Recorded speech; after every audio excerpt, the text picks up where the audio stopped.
relate. Yeah, COVID just made everything better. Sure did. Just like AI is going to, right? Yes. Yeah, yeah. I'm glad we're all coming into this with a lot of positivity, a lot of optimism on this topic. Is I that guess I should required to talk be into my here? mic. This would probably make a difference. Not for y'all, but for me. Ah, Um, yes. It didn't change anything for us. yeah, you're hearing me through my MacBook speakers, and then I'm Sounds recording good. this. It actually sounds Yeah, really good on our end. Yeah. yeah, Do I sound uh, okay, everybody? I'm actually going off the mic on my phone. yeah. Yeah. Sounds Cool. fine. Okay, good. iPhones come with good mics. Yeah, Um, they do, man. They sound good on drums too. that it's good to know. Block that for later. Um, all right. Positivity, Optimism Station arriving with four real human beings gathered together to discuss AI, both in general, but specifically in regards to music, as we look into 2026 and the years and decades to come. And the train does not appear to stop moving, and the quality seems to keep getting better, and every company seems to be pushing AI down our throats, and any other number of things. So we've gathered a panel of four people to discuss the pros and cons and everything in between of AI, from where we see it, how it exists here in early 2026. Um, and so we're going to go around and introduce our panelists. So say whatever you want to about yourself for our listeners. Um, you can do a very quick self promo if you wish. Um, and but I wanted to um, also have us kind of break the ice with two questions. First, in what ways have you personally used AI, um, at least that you can summarize? And two, um, how do you feel like your general attitude towards AI going into this conversation? Or just anything else you want to say off the top before we really dive in. Um, so Mr. Tin Can, JFH's own Alex Tin Can Caldwell, if you want to kick us off. Hello, hello. Um, I have been writing for the site. I'm an old school journalist, went to school for journalism in the Stone Age of the 1990s, and then have worked with many publications, worked with at a newspaper for a long time, and now I'm an English teacher at the college level. So I have distinct views of generative AI from my days of writing and from my job as a English professor. And I'm here tonight to learn some positive aspects. Like I'm here because I grew up in the woods of Maine in the pine trees, and I am an old school guy. I like records. My house is full of books. So I'm coming at this hopeful to learn something in a positive sense because we New Englanders, I'm located in New Hampshire, we are as skeptical a group of people as you're ever going to meet. And so that's all baked into my coming to a new technology. I didn't get a cell phone until I had kids. I just resisted. I saw people on them walking into traffic, all of that kind of thing. And so only when I had kids did I get it. So I'm a late adopter. And I think I'd like to create an album called The Latest Adopter. Like, you know what I mean? I'm the latest. So I'm here to learn. Because I have in my job as a college professor, it's what we're talking about. It's the number one subject right now, AI in relation to the classroom. And that's what I'm here for. All right. Well, next up, we have a first time podcast guest, Mr. Christopher Adam from For the Rock. Hello. Thank you for having me. This is actually an honor, and I'm kind of like low key fanboying because Jesus Freak Hideout. I've like been a visitor of the site for literally almost 2 decades at this point. Um, yeah. So I run For the Rock. It's kind of like a Christian rock and metal ministry slash promotion page. And if you know Kingdom Core, I'm kind of like the other Kingdom Core that's not as well known. Um, but yeah, so my use with AI, I have used it in various facets because I do make my own music, and so I have actually used it in the process of creating artwork, like cover artwork and stuff. And so I was actually one of the earlier adopters of Mid Journey, which is probably one of the more popular generative AI art and photography and pictures and stuff. Uh, I've slowed down on my use and my taste has kind of soured a bit. But then, even from a musical standpoint, I actually tried Suno very early on, before anybody was really using it to generate music and put it out online. And to my knowledge, I could be wrong, but to my knowledge, I was the second ever Christian metal AI generated band that I like tried to make a band like for an experiment for a video. I was actually trying to see like what people's reactions would be to this kind of music. And looking back, the music is terrible, but there was actually people that paid for it. And like I put it up for free and people were like donating to pay for it. And I was blown away. I didn't actually create the video, so I kind of felt bad. I ended up taking everything down because over the years now, over the last couple of years, my overall taste of AI has soured, especially when it comes to like a lot of the more like ethical concerns of it. Yeah. And so, yeah, I'm kind of a mixed bag. I definitely see some positive uses, but I really hate the reliance that a lot of people have come to like rely on AI in so many, whether it be music, art, or like Chat GPT and creating stuff. It's just there's a point where it's way too much, and Yeah. so we'll talk more about that. Yeah. Although we go from a first-time guest to a third-time guest. Two of my favorite episodes that we've ever done on the JFH podcast were with this Really? man. Adam Watts is back for his third appearance, which is quite rare. I'm not sure if we have anyone who's been on three times who's not like a staff writer with JFH.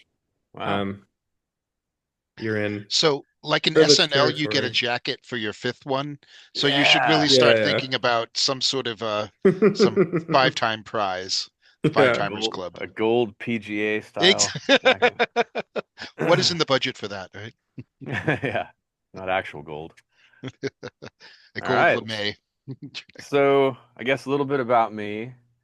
Um, Relatively old. I turned 50 in December. I think that's relevant. Um, You turned or are turning?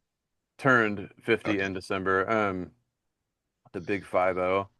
And I think it's relevant because those of us plus or minus 10 years, I think, of around that age-ish, straddle some really interesting and significant things in tech, meaning like we remember a time before the internet and after the Yeah. internet and before, you know, digital Digital. home recording Yeah. studios, all that stuff. And then even just the 80s where there was another huge and incredible tech boom that changed music in huge ways. A lot of the music from before that was still kind of like around and relevant and influencing things from the 60s and 70s. So there's that. I I grew up obsessed with drums and then became a self-producing singer-songwriter and then really enjoyed producing other artists with my friend Andy Dodd and had a couple big breaks in the early 2000s.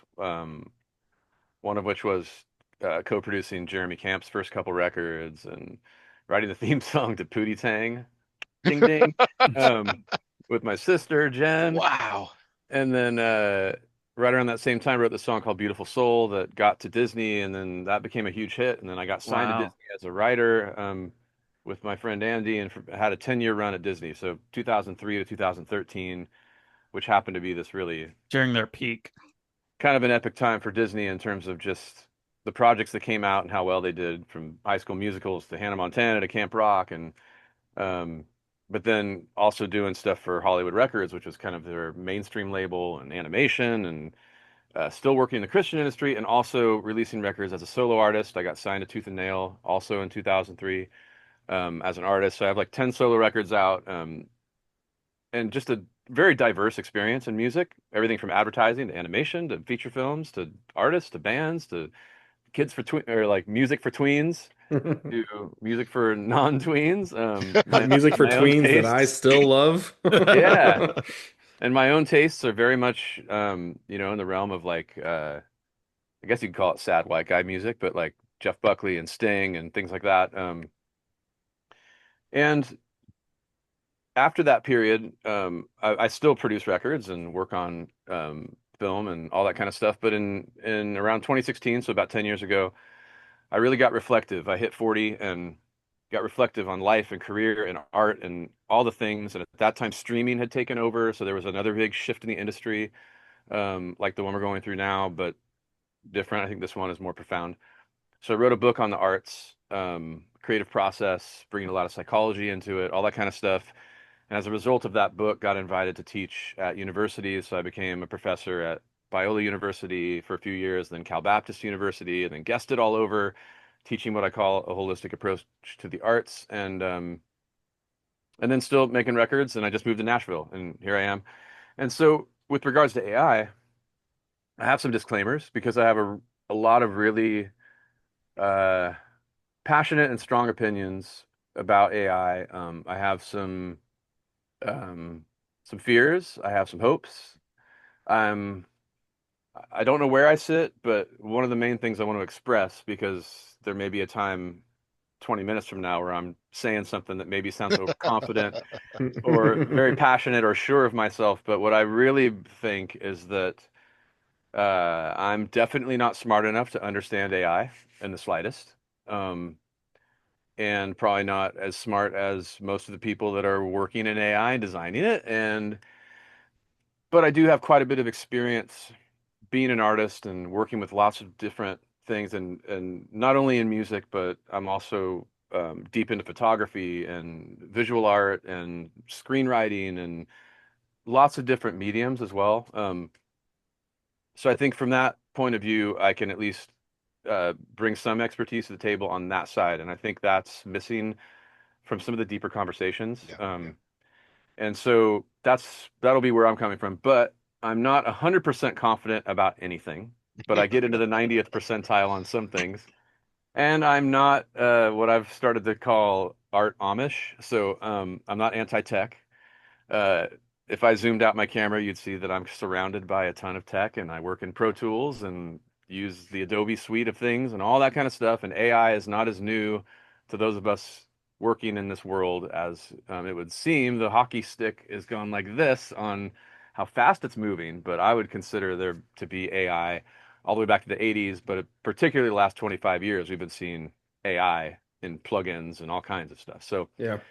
um, that's my opening statement. I've used it a little bit. I've actually never typed a single thing into ChatGPT, but I've obviously Googled, and now Google is AI and things. And I've enjoyed the ask a question, get a certain sort of Yeah, AI yeah. paragraph answered, but I've deliberately avoided touching it myself. I don't feel like I'm ready to.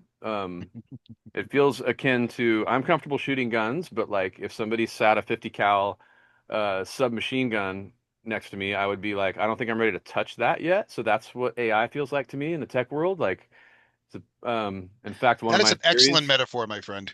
That is an Thank excellent you. I love a 100%. good metaphor. I was going to say the hockey stick reference as a Yeah. Canadian is a little too soon. It's called the bell curve, but hockey stick, that works, sure. Yep. Well, it's the exponential growth curve that I was referring to. But also the 50 cal.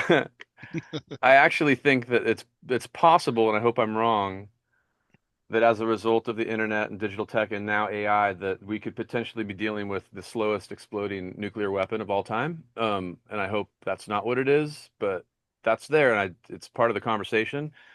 Um,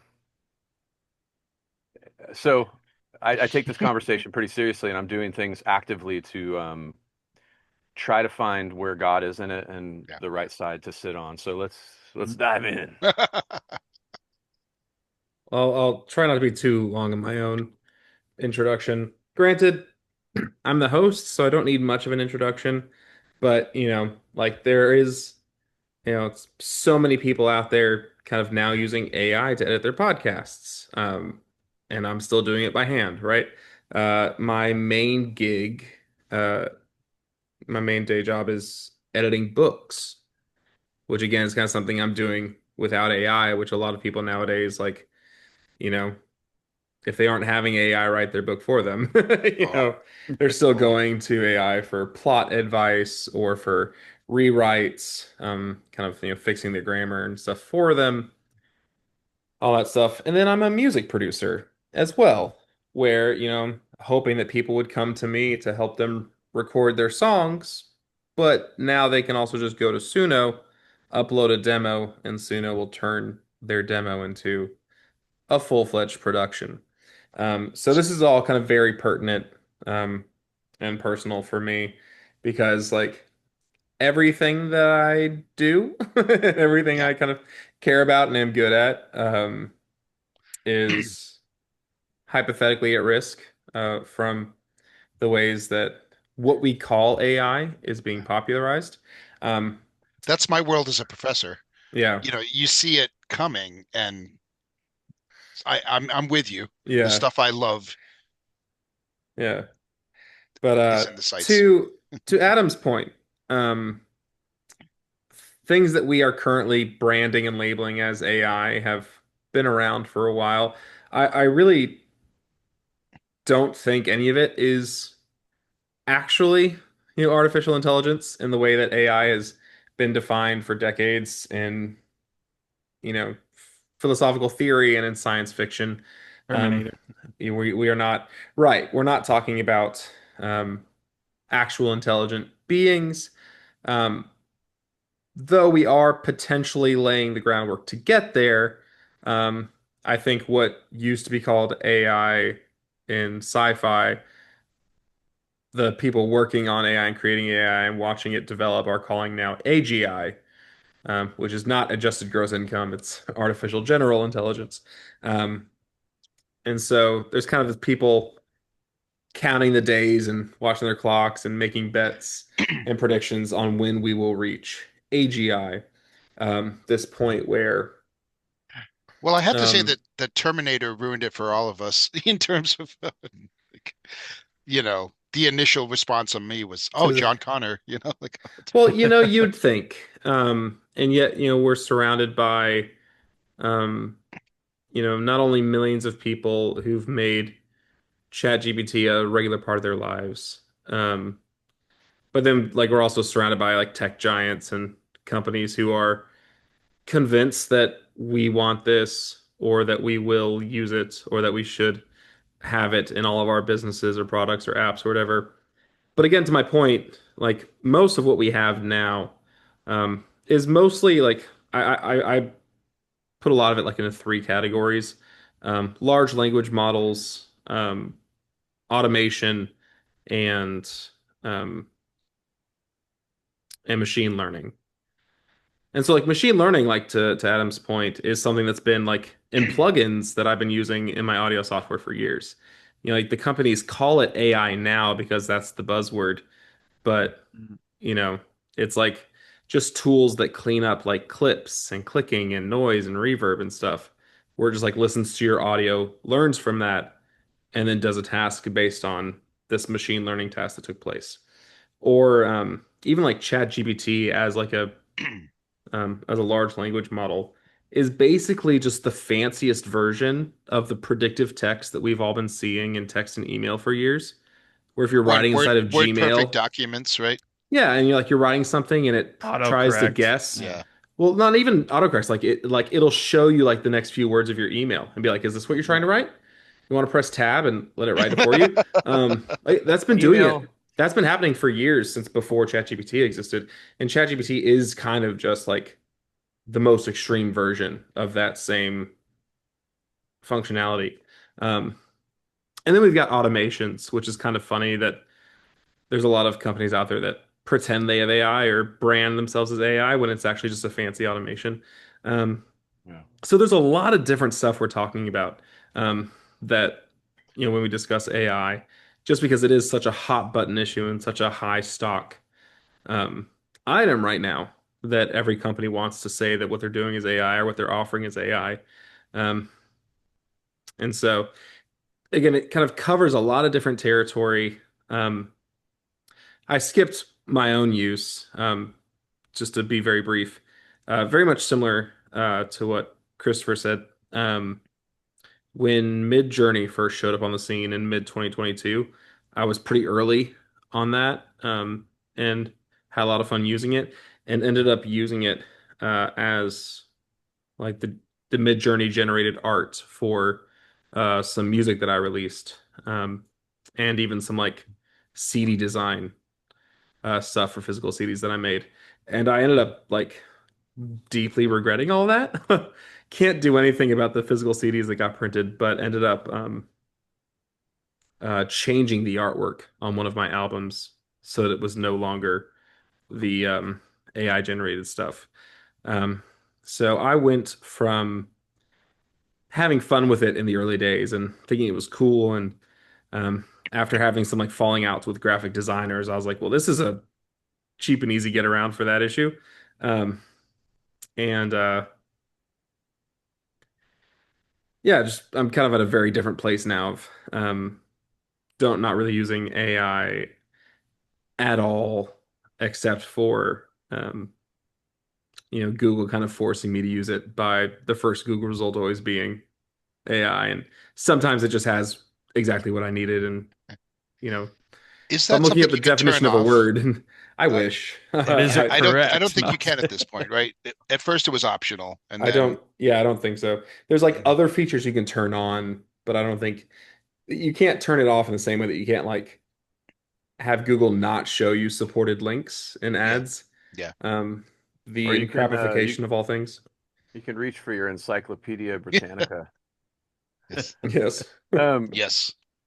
one My of the things I've been Wikipedia thinking Britannica. about, uh, one of the things I've been thinking about a lot lately, as I've been very deliberately thinking about it and trying to be as objective as I can, and kind of switching back and forth between trying to be objective and not biased and emotional, and but then also really curious about the feeling in my gut about it.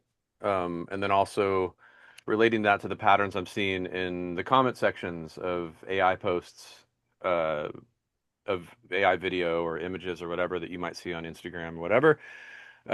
And because I'm so interested in it, obviously AI is giving me quite the feed now on, yeah. hmm oh, you like that? Here's some more, Oh, buddy. Um, it's but there's a few kind of like little equations that I've kind of come up with that have given me more hope, ironically, than I had even a month ago. Um, Especially as I've decided and almost made a promise to God that like the last 10 years that I've really devoted to exploring the artistic process for the purpose of helping develop artists and create this company that I'm working on. I kind of I wanted to back up and think, okay, what AI relative to art, like what is it that we actually, if you take money out of the equation, like what do we value in art? This is the beginning of this little equation. What do human beings actually value? And I've narrowed it down to four things. And if anybody disagrees, please tell me. But it's meaning, quality, connection, and expression. Expression way, is big for the artist creating it, but it's also a piece of audience members. Like when you love something, it now is a piece you express yourself with that love by sharing it with people, yeah. and Mhm. then when somebody else loves it too, you feel a kinship with them. So there's that piece. So there's something creative even about what the audience member does with art, let alone the fact that most people are creative. And I think that the line between art and not art, or artists and not artists, is um, it's not where we think it is. I think if you do anything with your full heart and soul that is creative, you can be a garbage man with artistry. So with those four things as the core meaning thing without money, I think all the value and monetary value that has been that surrounds art. And last time I checked, there's like over $50 billion a year just in music that is surrounding art. It's because it has meaning, and it connects people, and Purpose. it's something expressive. Yeah, the purpose is in the meaning piece Okay. in my mind, and then the thing that drives it home is quality. And I think when you bring money into the equation, and all these big tech companies and the backdoor deals they're doing with the big entertainment companies, I think they're blinded by in many ways. I've sensed that they're blinded by greed and power, and Hmm. then a lot of greed and power breeds pride. And I'm like, okay, cool. I know what that's. I know what side of the fence that or where that leads. Um, and what AI promises is quality with little effort. And what Yeah. human beings are not good at Yeah. is, or what we're great at, is creating convenience, so that things aren't as hard. And then what we're also great at is not avoiding that convenience to our own detriment. Yeah. Um, and I think there's some sweet spot that AI can be used at, and to the point where I think, and I was talking to Chase about this the other day. It's like we used to get a workout just by like living life and figuring out where to get our Yeah. food and farming and stuff. And now There was things, no jogging 300 years ago. There yeah. was no. And so now, and Chase had an awesome like addition to this, but it's like now life is so easy that we pay a membership to go like lift heavy things. Yeah. And so like in the future, I think didn't you say this, Chase? Like in the future, it's like, yeah, you can pay a membership to go like color and make art. Yeah. Nobody's gonna Right. want to hear it, but just so you That's can so good. practice. That's so good. And Yeah, it's yeah. like, If all of our art is AI generated for free, it's like we'll just have these like community centers where pe adults can use Yeah. crayons again just to just to and feel so alive. Or finger paint to have that textural Yeah. and to feeling. wrap up that little part of my rant, it's like we have to be really careful that as we create that convenience, we don't take it too far. The food industry is taking it too far. The pharmaceutical industry is taking it too far. All Hmm. this stuff, but what it causes is atrophy. So, like, I'm sure you guys have heard that side of the thing where it's like, yeah, to the degree that we like farm out our intellect, Yeah. Yeah. our own intellect and our ability to think is going to atrophy. And how great is that if you want to like control people Yeah. and so with when it comes to the arts, that opens the door to everything else. And I'll touch on it here, but I want to dig in deeper and ask you guys what you think. But one of the things that's the most pernicious about AI and the most attractive because it saves time, like Suno and stuff, is that it robs us of process. Yeah. And to the Hmm. I'm going to degree it write that robs us down. of, Rob's The fantastic. Sorry, t-shirt. keep going. Sorry. yeah, and process regulates neurochemistry, and process is life. And if we don't have effort and ups and downs, that's the hero's journey. Is like Setbacks. it's setbacks Yeah. and the valley of the shadow of death and learning things about ourselves and life and then coming out the other side with this finished product. And um, what AI, big tech, I think the worst of them would have us believe is that the end result is all that matters. It's like get there as fast as you can. Yeah. And it's like Yeah. that just does not scale. We make ourselves more and more obsolete the more we use it. And I think that's the kind of backlash that we're seeing now. Yeah. Anyways, I'll stop there, but I have There tons more was, thoughts in that area. I mean, just on that last thought, there was an interview that got published recently with a author who has published, in the past like 2 years, 60 some odd AI generated novels. Um, Sadly, like this was a real author who had like published books for legitimate publishing houses and then kind of decided to go this route, presumably, as best as we can tell, just for the money. And a standout quote from her interview was something along the lines of like, you know, I can finish an AI generated novel in, 3 days, and it takes you 6 months. Like, who's going to win that race? Um, Isn't that and hilarious though? How much pride I've had people hold up their phone and dance along to a song as if it was theirs, yeah. only to tell me it was AI, and I'm like, what are you what's all this like Hmm. gravitas and attitude about what you create? It's not even yours. Yeah. It's coming And out your legally phone. it's not theirs too either.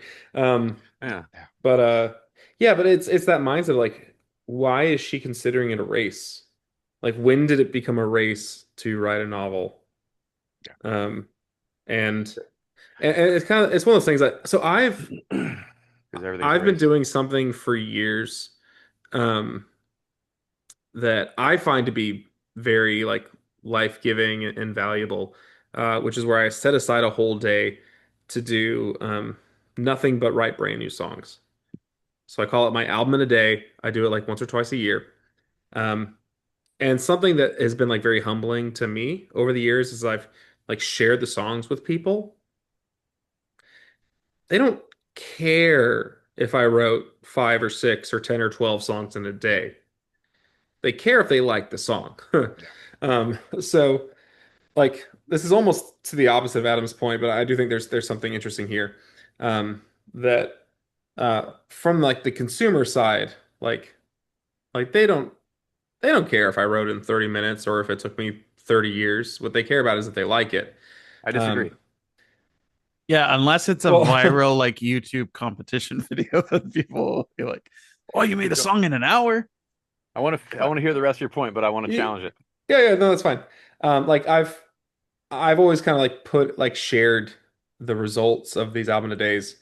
Um, and there will be some excitement or some like interest around the fact that I wrote a bunch of songs really quickly or just did something very strange and kind of bizarre.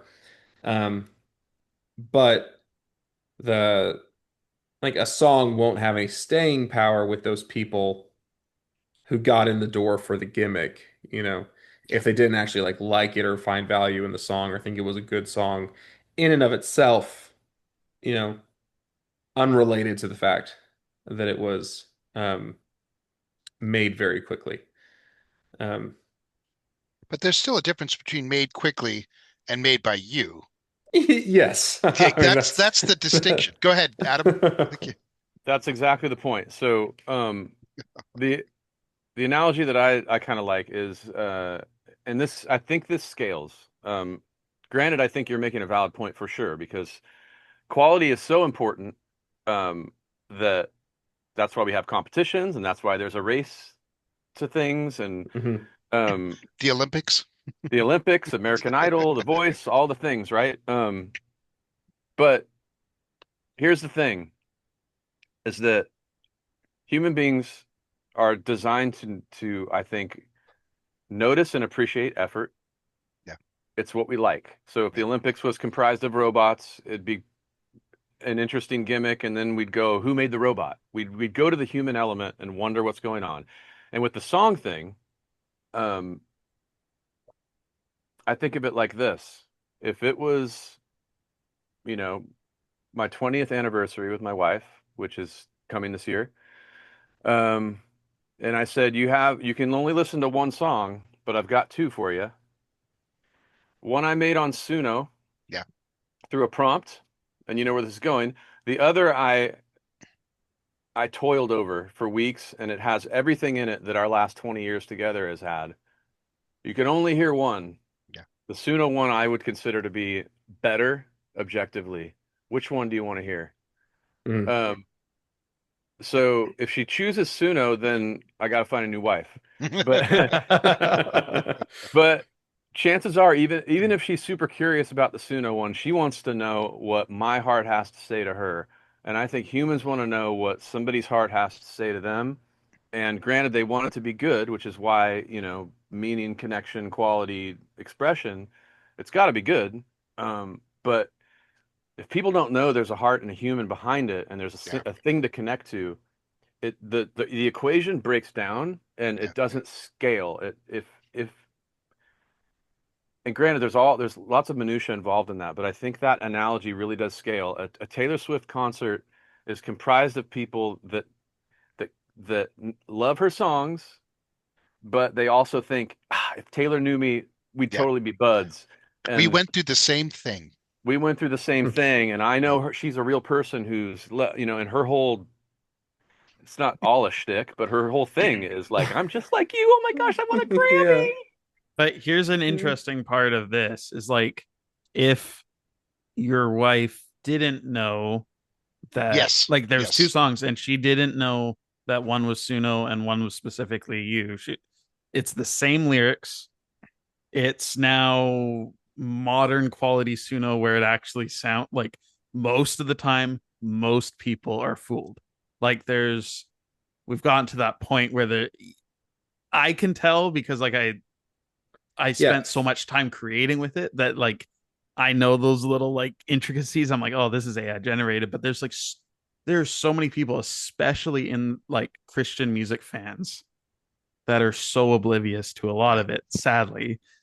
Um, but like take that scenario where you have a song from Suna with the exact same lyrics of the one that you spent weeks creating, and So she didn't that's know the the difference, difference. though. I don't think it would come up with the same lyrics. You might prompt it, No, Well, yeah, no, but no, sorry. You can enter the same lyrics. Like you can oh, just gotcha. give Yeah, it the lyrics yeah, custom, like of gotcha. what you wrote.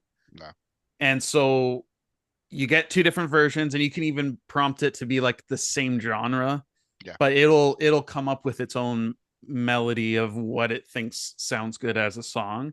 yeah, And obviously it might take a couple attempts or whatever. yeah, But if you gave somebody who didn't know the intricacies of how to tell what AI music is, I feel like there is a lot of people out there, sadly, that would actually just be like, oh, I loved this version. yeah, Because like they didn't even know that there was an AI version.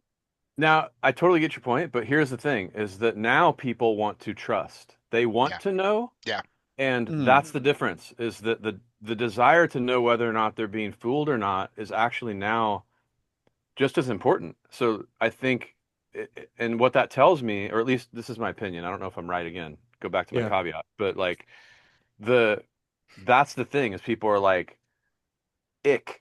Like I yeah, yeah. don't Oh, like I the definitely idea that agree. I Yeah, don't that know. And the reason why is because we're story-based creatures. Like yeah, the Bible mhm, is full of stories, yeah, and if you take the story out and you take the truth out, we don't care how good it is. We want to know that something's true and something's real, and that actually does matter to us more. Now, for there's sure. the McDonald's level where it's just like I'm hungry and I want it to taste good, but oh, yeah, my contention is that art is soul nutrition. And if we eat AI art, it's non-nutritious, and we won't really know until we Right. have art cancer. Or I art think it's a diabetes. lot like almost like becoming a Christian, like and you get exposed to the light and like once you know that like you're living in sin and that what you're doing is wrong, it Yeah. becomes detestable to you. You're like, oh, I can't believe who I was. yeah, So in the same way, I feel like when people get exposed to AI music or like understand more of like how it made or how it's made, what it sounds like, and maybe the real downsides of AI and like the whole back end and the ethical issues. Definitely, I agree that a lot of people like we're seeing a really big backlash to AI music right now. Well, that's what I'm so interested in. What is it going to look like on the other end? How big is that wave going to be? Right. Because if you look at the reviews on, which I did tonight, on AI music on iTunes, it's 90% people say, don't listen to this, don't listen to this, to the point where there's a theory that they've taken away the reviews and started over again.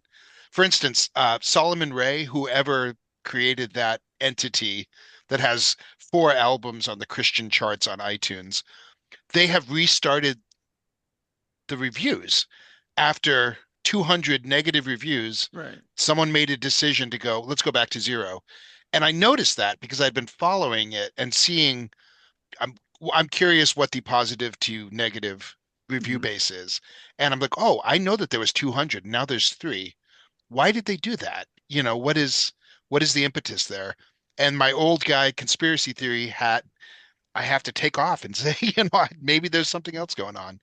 But I do think that there's a backlash, and I'm curious as to what that's going to look like, in regards to Yeah, music, in regards to worship music being created by a non-human entity. yeah, I think all the four of us coming from more cautionary standpoints, the way that all of our like online and social media algorithms work kind of positions us to see the backlash Yeah. more than we see the positivity, more than we see the acceptance.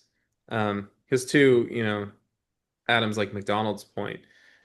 We have people on all these different sides of the spectrum regarding AI art. For the people who are completely ignorant, and to Christopher's point, like, because the newest AI music completely passes the Turing test for the general audience, it's like they don't know the difference. They might not realize that what they're listening to is AI art. But then there's people who just lack the conviction or lack the desire for um, for it to matter, I guess, Yeah. of how they got their art the same way as like I don't care where I got my food. I don't care if it's ultra processed, Yeah, I right? think what And we're gonna have, and you just nailed it. I think it's gonna what we're gonna see. My prediction is, and I think we're in a time that the future is probably the hardest thing to predict of any other time in history. Um, I don't know. but There have been some pretty big swings in history, but go ahead. the time horizon just seems so short. Like yeah. things are changing so fast. But I do think what we're gonna see is gonna be really reflect or similar to what we saw in the food industry, which is like I think we're going to need the art version of Whole Foods, and we're going to have the art version of non-GMO.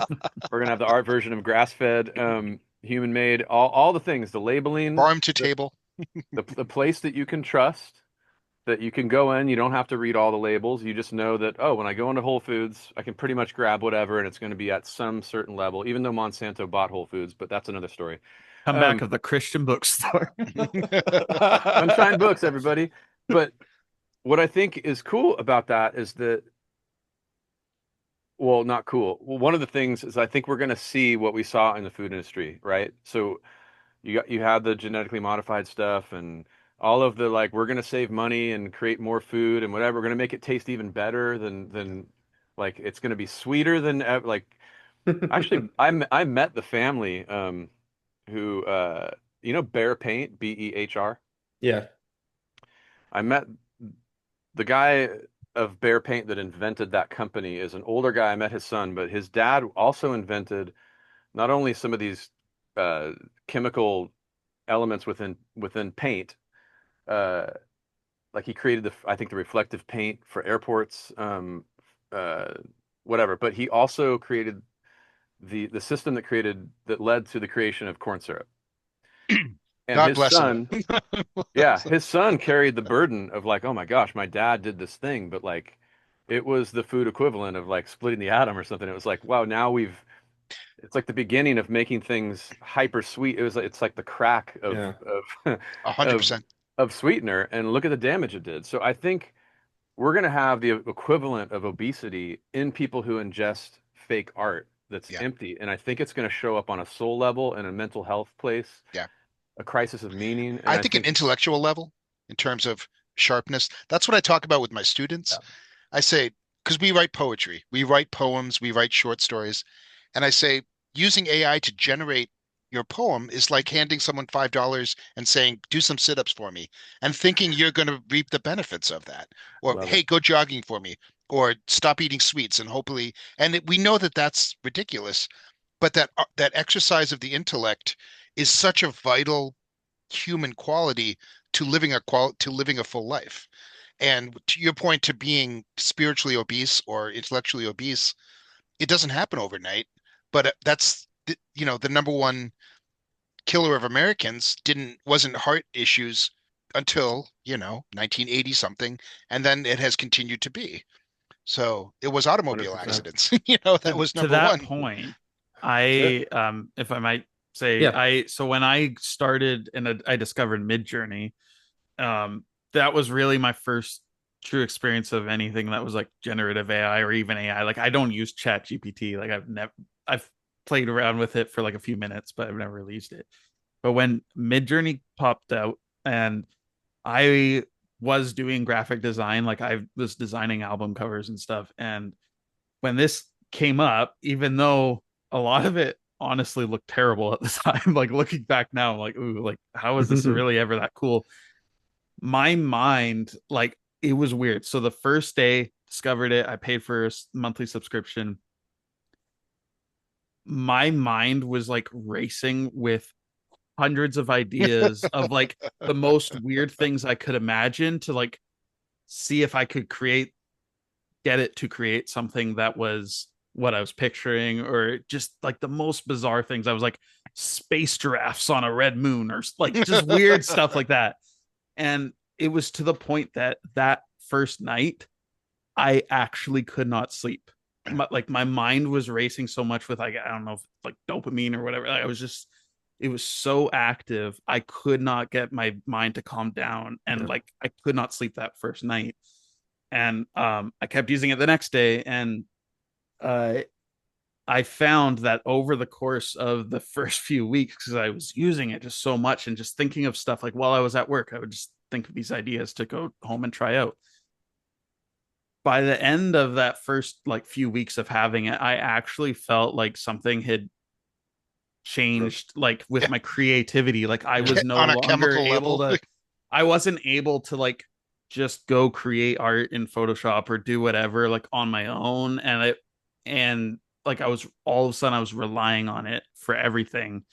And I think this, I've seen this with society in general with a lot of this, but the people that generally like really defend um use, especially with like Suno and like this is my music that I created. Like I don't know, like I think there is, I've already started to see that shift of Yeah. this weird like, I don't even know how to be, it's I don't, this It's a like crisis. depressing lack of creativity. And um It's you know what it is? It's like a it leads to a pure sort of nihilism. Like Yeah. it's like what is the point of yeah. me doing this thing if Yeah. that can whatever? And like that's why I think these kinds of conversations are so important because it really is um it slides in on all this stuff. Like all it has to be is just enough wrong to ruin everything. Like it Yeah. can be super awesome. And God knows the pharmaceutical industry has done the same thing, food industry, but I think this is doing it, and it's doing it in such a way that touches a little bit of everything. And it's so unbelievably like attractive and Yeah. addicting, but then instantaneously It's full of promise. Like, it's it's full of promise. Mm, yes. Yeah, and it twists things up. Like that's the thing. As you were talking, it made me think that it's hard to put my finger on how to say it, but like yeah, I'll get back to it. I'll get my arms around how to express this piece of it. But yeah, it's very it's it has the ability to be so dangerous while also potentially being so helpful. And I mean, what I did, I have a huge chalkboard and I wrote draw the line on it because I think what we really need to do is figure out um, from a real spiritual, psychological health perspective where to use it, where not to use it, and continually update that so that we're Yeah. really careful and we're looking out for each other. Um, and then create refuge for people who kind of agree and like I think it's just super important. Yeah. My kids are going to grow up in this world. I have a 5-year-old and a 10 year Yeah. old. I think I, oh, go ahead. I think something that we've just been touching on that I want to put some kind of terms to is cognitive offloading. That Yeah. when humans receive a new tool, Yeah. our first response is, "Oh my gosh, there's so much I can do with this." Yeah. But just the way that our brains work, when we have a tool available to us that can do a task for us, our brain will like lose the ability to do that task. If you've ever wondered why like you were good at mental math in high school, but now you really stink at simple like adding and subtracting, it's because you carry around a calculator at all Yeah. times.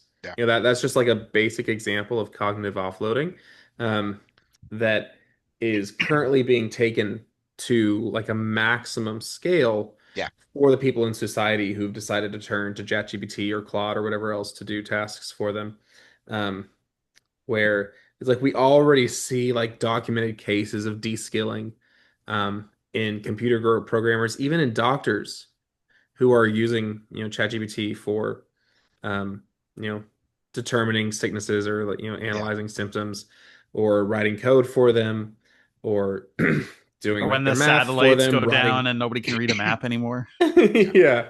All these things, like it is a real thing. It is, it's not to say, again, just like, okay, this software is evil in all purposes.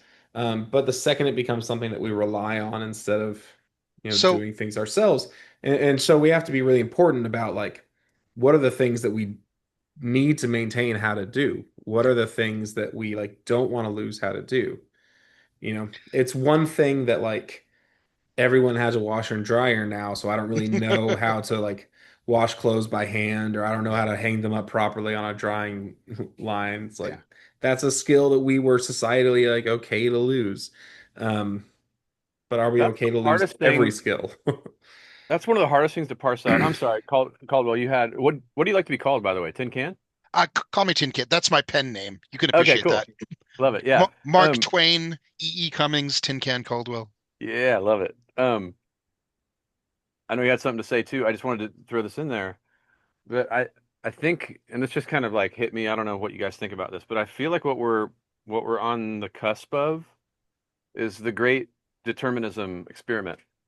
Um, because here's when I'll grab that 50 cal and shoot myself in the head. I won't do that. But if we can do a double blind placebo test with my next song, and I have well over 1,000 songs out in the world, on ASCAP doing things, right? And on my albums and like there's a lot of data out there, right? That right? AI does not know my secrets. Yeah. There are things that it can't, right? And so if I write a song from my secrets, good luck. But if it can determine based on what's out there, It's what best educated guess.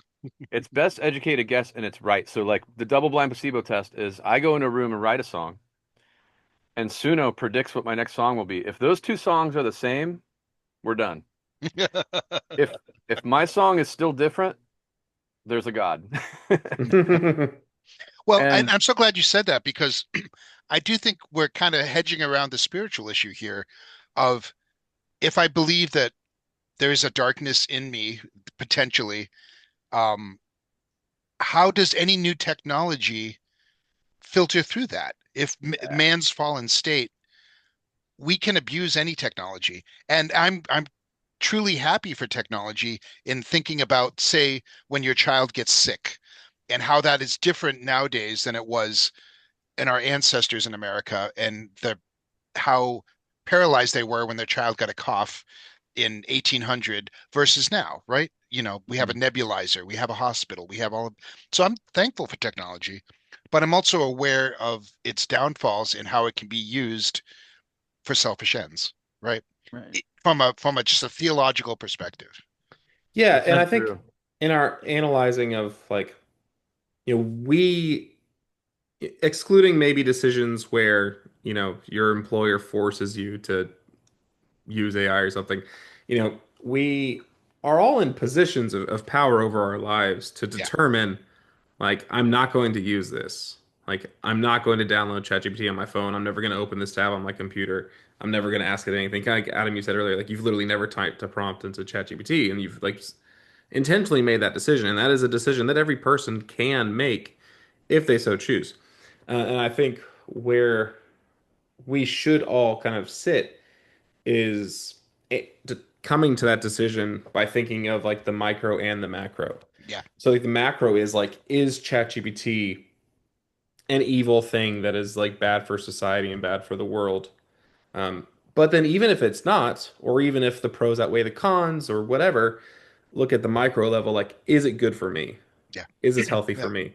Yeah. Yeah, Like, and yeah, I think the determining that is going to be so difficult, and it's going to Yeah. come down to um, conversations with people and that that are actually talking like this and interacting and catching vibes and reading body Yeah. language, and as long as Ironically, we over technology, right? Yeah. right, yeah, Yeah, It's we never would have met without. exactly. yeah, That's yeah, not lost on this conversation. Yeah. yeah. it's total, and that brings up another thing that I really want to talk about is that the I love this little phrase is the devil's in the details. Yeah. And if he's there, it's because God got there first. So um, I think this idea of like everything's on a continuum, and that continuum with technology, it's not just a flat line. It's like over on the dangerous side, it's a slippery slope. Yeah. So it's like it's a continuum with a slippery slope. And when technology is so attractive and like powerful, we tend to go dance on the slippery slope and not really realize we're When falling down it's it. intoxicating, right? It's a Intoxicating, Well, I yeah, think we see this and addicting. with social media. Like yeah, you go yeah. back to 2008, Facebook's fairly new. 2004, Mark Yeah, but Zuckerberg in his dorm. yeah.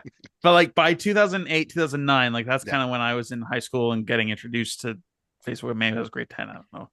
But compare back then to now, all I feel like social media is it's the opposite of, at least a good social. It's everybody is at each other's throats most of the time. Like there Yeah. are some good conversations that happen, but I think generally like a lot of social media is pretty terrible now, but Yeah. we've everything's shifted so much. Like when it became popular, like everybody's using it, and it companies take advantage. They throw advertisements. Yeah. They do this. Now the Or algorithms are made in a certain they way. direct your feed, right? So Yeah, and so now we're seeing that where I think I don't know about you guys, but like a lot politically, of stuff I see, yeah, politically, yeah, um, even with just entertainment, like people are like, "Oh, this is good. No, this sucks." Oh, like we're actually legit fighting yeah, all of a sudden. yeah. And have you guys seen the data? There's a social psychologist named Jonathan Haidt, and he did studies and he's written a lot of books. Great guy. He's been all over the place on Rogan's podcast and stuff. But Ah, Rogan. he speaking of the hockey stick, so right when smartphones and social media got in the hands of teenagers, so right around that same time, 2008 through 2012, self-harm and Yeah, suicide in tweens just shot through the roof. yeah. Um, and then also that he talks about um, how bullying worked too, is that now it wasn't just at school, it was as You couldn't long as you escape had it. a phone in Yeah, your Yeah. hand, you couldn't escape it. And then yeah, also, this is just a side note, is that like there was also some interesting data around the fact that males tend to bully more physically yeah, and girls are genius at bullying socially. And so they became really great at weaponizing yeah, social media against each other in a social way. And so the teen self-harm really tilted towards being young girls. Mm. yeah. Um, and It's I the would, 20-year experiment, they call it. oh, okay, yeah. And it's Yeah. just, man, I can't think of a reason like why the world is better for it. I could, if I was given the control, I would say, you know what? I think we could just not have it. Yeah. Well, Especially and when we say just that the with hindsight, right? It's Yes, like 100%. there's I so liked much. seeing I liked seeing my sister's kids grow up in a different state. I liked seeing right. different pictures. Do you know what I mean? Early on, like I Yeah, liked yeah, that like aspect of it. early MySpace and Facebook. Yeah, The pros did seem to outweigh the yeah, cons, and it yeah. was before. Um, I don't have hindsight with AI though, and I'm saying I'd rather not yeah, have it. Yeah, I think we're seeing those like the warning signs, Do you think a the little stop bit signs, the earlier, red. even? Yeah, like but you can see that with AI, like where it's progressed to the point where, Yeah. especially with video and like deep faking and stuff, where you can like fake complete people, like you can make a celebrity say anything that you You want can make Tom Cruise and and people believe Brad it. Pitt fight, right? Was that the Yeah, yeah, and famous I headline think last we're time? at that point where it's like these are serious red flags where this has progressed too much yeah. that all of a sudden now it can be weaponized in a very dangerous way Well, because we're and being we fooled by it. we would hope that like this past 20-year experiment of social media would help give us some insight, to try to have foresight regarding AI instead of having to wait for hindsight. Because we see these things of like, people like committing suicide because like their chatbot, convinced them to. Yeah. That's like that's not just an isolated case. That has happened multiple times. Um, It's because it's or actual AI. but like Yeah. they're already like starting to like roll out ads into these AI services, which like ads is one of the main things that ruined um, Facebook and Well, Instagram we're also and starting whatnot. to And see like chat GPT white supremacy. You know what I mean? You start to see like all of those things that I thought was gone, and then all of a sudden it and that's a big conversation. But things that are on a spiritual level, like, all right, how do I teach the idea of racism to, like to a baby learner? That's something that's learning, something that's mm, actively that's the great conversation that comedians are having right now. Oh, AI is a baby and we're feeding it all this stuff. mm.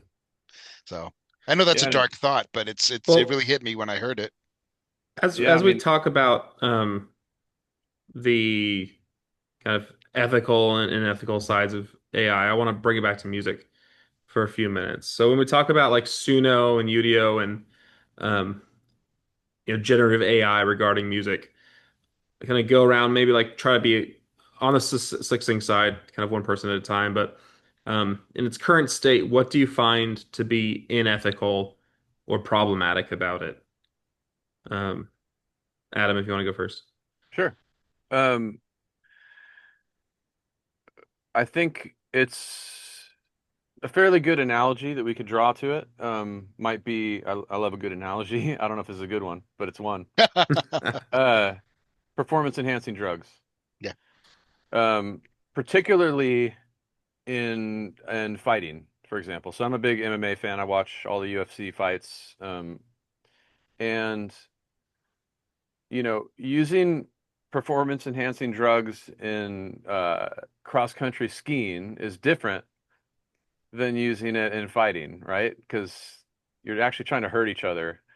And so I say that just because there's context is important. Um, so the context when we use AI or not in art does matter. Um, but I do think that like education and these kinds of conversations being more and more public and having simple ways to talk about really complex things like this sort of math that I'm kind of working on of like, okay, where's the value in art and what happens when we use AI? We increase quality while diminishing meaning and then diminishing, and all the some sort of weird version of obesity that's going to come out. It's like it's pretty complex when you think about it. But I think we need some simple ways to talk about it so that like, okay, you got to know that like to the degree that you use Suno, you're kind of like be careful because soon you'll be obsolete. Like maybe you'll it's like, oh, I'm using it on for strings and bass and drums because I don't know how to play those things, and like it turns out so much better. So of course I'm going to use it. But like, who knows if your next door neighbor was a bass player and you could have had this Yeah. amazing like friendship and like, and What is now lost, right? what is lost? Who is Yeah. lost? Like, and it next it's you. And I have personal experience with this, and I'll wrap it up with this. I was trying to be succinct. Um, One of the last, most recent things I did was this musical called A Week Away that came out on Angel Studios. And while we were making that show, there was one track that was supposed to, I was in charge of the music, by the way, like producing and co-writing the music. And um, there was one song that was supposed to be like in a scene where there was like a video screen and a song in the video screen that a character had made. So it was like it was not like one of the musical songs. It was like kind of less important. And so it kept getting pushed back and pushed back, and the choreographer was like, "I need to know what this song is." And I'm like, I haven't even heard about it. Like the director hasn't even told me yet. So eventually he got so frustrated that he created it in Suno. And he Mm, walked in. I was recording vocals over in Antioch at the Camp Widjiwajin and working on everything and busting my butt, whatever. And he walks in, he's like, that thing I was telling you about, like here's what I kind of want it to be like. He pressed play and it was like it sounded totally generic and it was fine. And I'm like, everybody look around. This is the beginning of the end of this guy. Um, Mark your calendars, and folks. mark your calendars, like here it So, is. And like I know for sure that in fact, now we're talking about creating season two. I had a conversation with the director, creator, because we were writing stuff and he had this idea and he sent me a track, and he was really excited about it, and he never does that. And I was like, it all my antenna went up, and I said, dude, did you just send me an AI production? And he goes, yeah, I made this in Suno, but like, just we'll redo it and stuff. And I'm like, dude, I will listen to this if you're telling me that's my job, but this is a lose-lose situation for me because if I hear it, then I've heard it, and if we're already on the edge of that slippery slope because now I'm in competition with Suno. Um, Now it's my turn to produce it. And what if you like that better? Then my job's gone. Like it's such a slippery slope. Um, and I'm like, that might be fine with you because then you can maybe keep that money for yourself or whatever it is. But like your your job's next. Yeah. What if Angel Studios goes, we don't need the next season. We wrote it on AI and now we'll buy the IP and you're good to go. And like we delete ourselves. So I Yeah. think that Hmm. ouch. So gotta be careful. Yeah. Yeah. I appreciate you sharing that. Well, Tikan, let's go over to you, continuing the question of By the way, he things that you agreed. find to be unethical or problematic about Can Well, I generative can I just music. say because I just brought up a very a behind the scenes thing about a public thing, people will be able to know who that is.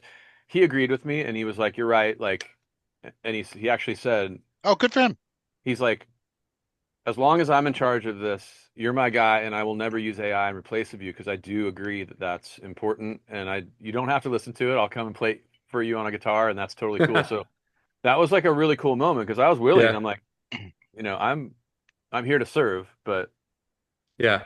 let's have this conversation. So that was really cool Good. of him. Well, Mm. Yeah. that's a great result of a brave moment. You know what I mean? Yeah. To to risk a relationship, a working relationship, that is commendable. And I'm glad you had a good result. Like Yeah. I was really yeah, thankful that he yeah, was also a friend, about it yeah, and then and and and got it. also adroit enough to see your argument, saying, "Oh, there's a future element to this to Hmm. consider."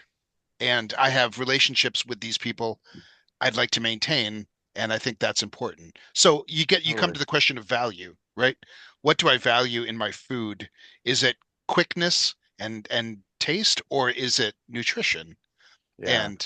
And that's I think the question of value is what I would bring up because and my daughter has talked about this. She's in music business school in Chicago. She's in the midst of these conversations as a college sophomore, and I was listening this summer. We rented a cabin, and I put on a jazz playlist on Spotify. And I was grooving. It was summertime. It was a lake. And she said, Dad, this is all AI. And I said, Oh, I couldn't tell. And I love jazz, but I really thought it was just. And I realized, and she said, Well, there's all those jazz artists that aren't getting royalties now and so I put on Miles Davis, whoever gets his royalties, or I put on, and it just got me thinking about what is lost, that human element of it or that value element of it. If I value art, I want to listen to something that is made by a person. What is value? What is something that has soul? That old idea of soul music. Well, why did they call it that? Because it's someone bearing their soul, right? And so I value authenticity to the extreme where I would rather my student write a really bad poem that they wrote in so I can see the growth and I can chart the growth as a professor and not the shortcut. Because as Billy Bob Thornton said in what is that show about Wells? He said the shortcut is always the longest way. And the way he said it is now how I think about it. Because he has that Texas twang and he's got a cowboy hat on. And forever he will be in my head saying the shortcut is the longest way. And I think you're right. I think it speaks to the value of what do I want an artistic world to look like? Because I love the year 1964. You have Simon and Garfunkel, you have Miles Davis, you have Bob Dylan, you have the Beatles. It was a great year for art. And there was an authenticity that people connected with the anti-war movement and civil rights. And I just don't see that manufactured. I think there has to be a human element to it. It's a 100%. spiritual, touchy-feely argument. I can't produce it with metrics, but it's just deep in my core as someone who is who values creativity and, like you said, the effort that it takes to get better. Journey. Yeah, and if AI started in 1950, I don't think there'd be a Sarman and Garfunkel or any No, of those songs. no. That changed my life. That I connected my Taylor Swift. That I like. I am a Art rock. Garfunkel I was am your an Taylor Swift. island. That was my mom's music, but I connected with it, man. It was. Yeah, He's yeah. talking about me. I have my books and my poetry to protect me. I can quote that whole song right now. So I mean, yeah, there's a divergent future ahead. Sorry, go I ahead, Yeah. I Christopher. would disagree to an extent with Okay. what you just said, Adam. Not you, Tingen. Oh, Um, that you said if AI, existed in 1950, we might not have gotten Simon and Garfunkel or the Beatles. There was so little recorded music at that point, um, that, if we just had the technology for AI, they wouldn't have had the training material for it. yeah. Um, so like it would have had so little to base what to write a song on or how to write a song that I'm not sure if it could have accomplished anything good at that point. Um, so There's a, I'll throw it over to Christopher in a second, but just to answer the question, I mean, the phonograph was what's invented in the 1800s, so there's a lot, and sheet music, and Yeah. I mean, we think there's a lot now. I mean, it's all relative. There was a Your lot. church's old hymnal. well, I think the issue is that like uh what we define as a lot is on such a different magnitude in terms of what it actually takes to train these AI models. Um, But now with so training, like, because I've used Midjourney even fairly recently, they have features now where I think they're basically training a lot of it on itself, like the new generations people are making, because now they even have features where you can go and rank. It'll give you two random images that have nothing to do with each other, two different art styles, whatever. And it's like, we'll give you fast hours of generation if you sit here and you say which one catches your eye and you like that one more. well, And okay. you just sit there and you do that. So like now we're the users of the software are actively teaching it what people like, and so That it's able that to is the learn even snake eating its own faster. tail, right? That's It, Yeah. the it is. There is that's an Ouroboros effect there. It's like what yeah. you're describing is not a feature, it's a bug. The fact is that older versions of Midjourney were trained on every accessible image on the internet. So if you're Yeah. going to train it to get better, uh, what's left to train it on except Yeah. for, oh, all these new images that have been created on Midjourney. Yeah. Um, But you're and training so, it on the past, and so it's akin to what happens when you have a baby with your sister or your brother. It Yeah, really that's a is. good no, that's a good one. That is a good one.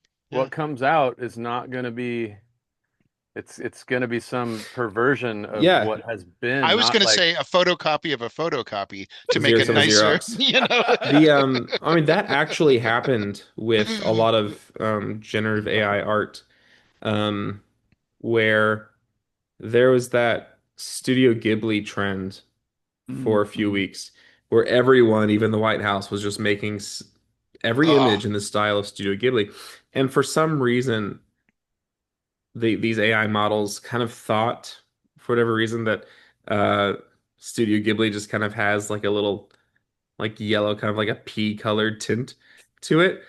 But that was such a ubiquitous Yeah. element to all of these new images that were then fed back into the machine as new data to train on, that it became common for a bunch of images made by generative AI to kind of have this gross yellow tint to it because that had started to pervade so much of the new training material. Yeah, it's the Um, inbreed. It's like two things, like the inbreeding, like aspect or analogy of it. mhm. But it's something else at the same time where it's like I've gotten six phrases.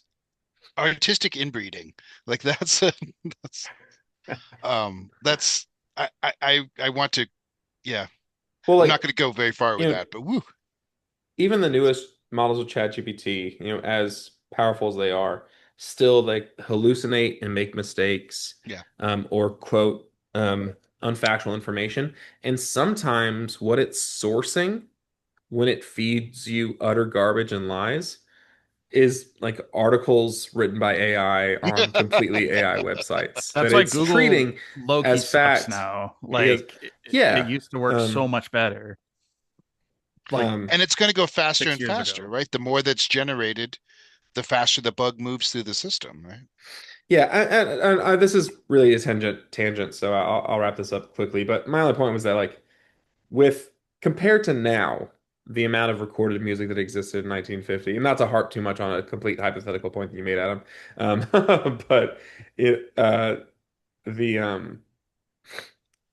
when like Suno launched, one of the big controversies around it is that without permission, it had trained on like Yeah. everything on Spotify, everything on YouTube, everything on SoundCloud, even. Um, all of this like without any sort of permission, without any sort of recompense Remuneration. to the artists. And that is my answer to the question, to bring things full circle. One of the things that I think is unethical with generative music is the fact that it is all created on the backs of training material that it didn't have permission to use. And unfortunately, it seems that the courts are going in the direction of allowing this as fair use.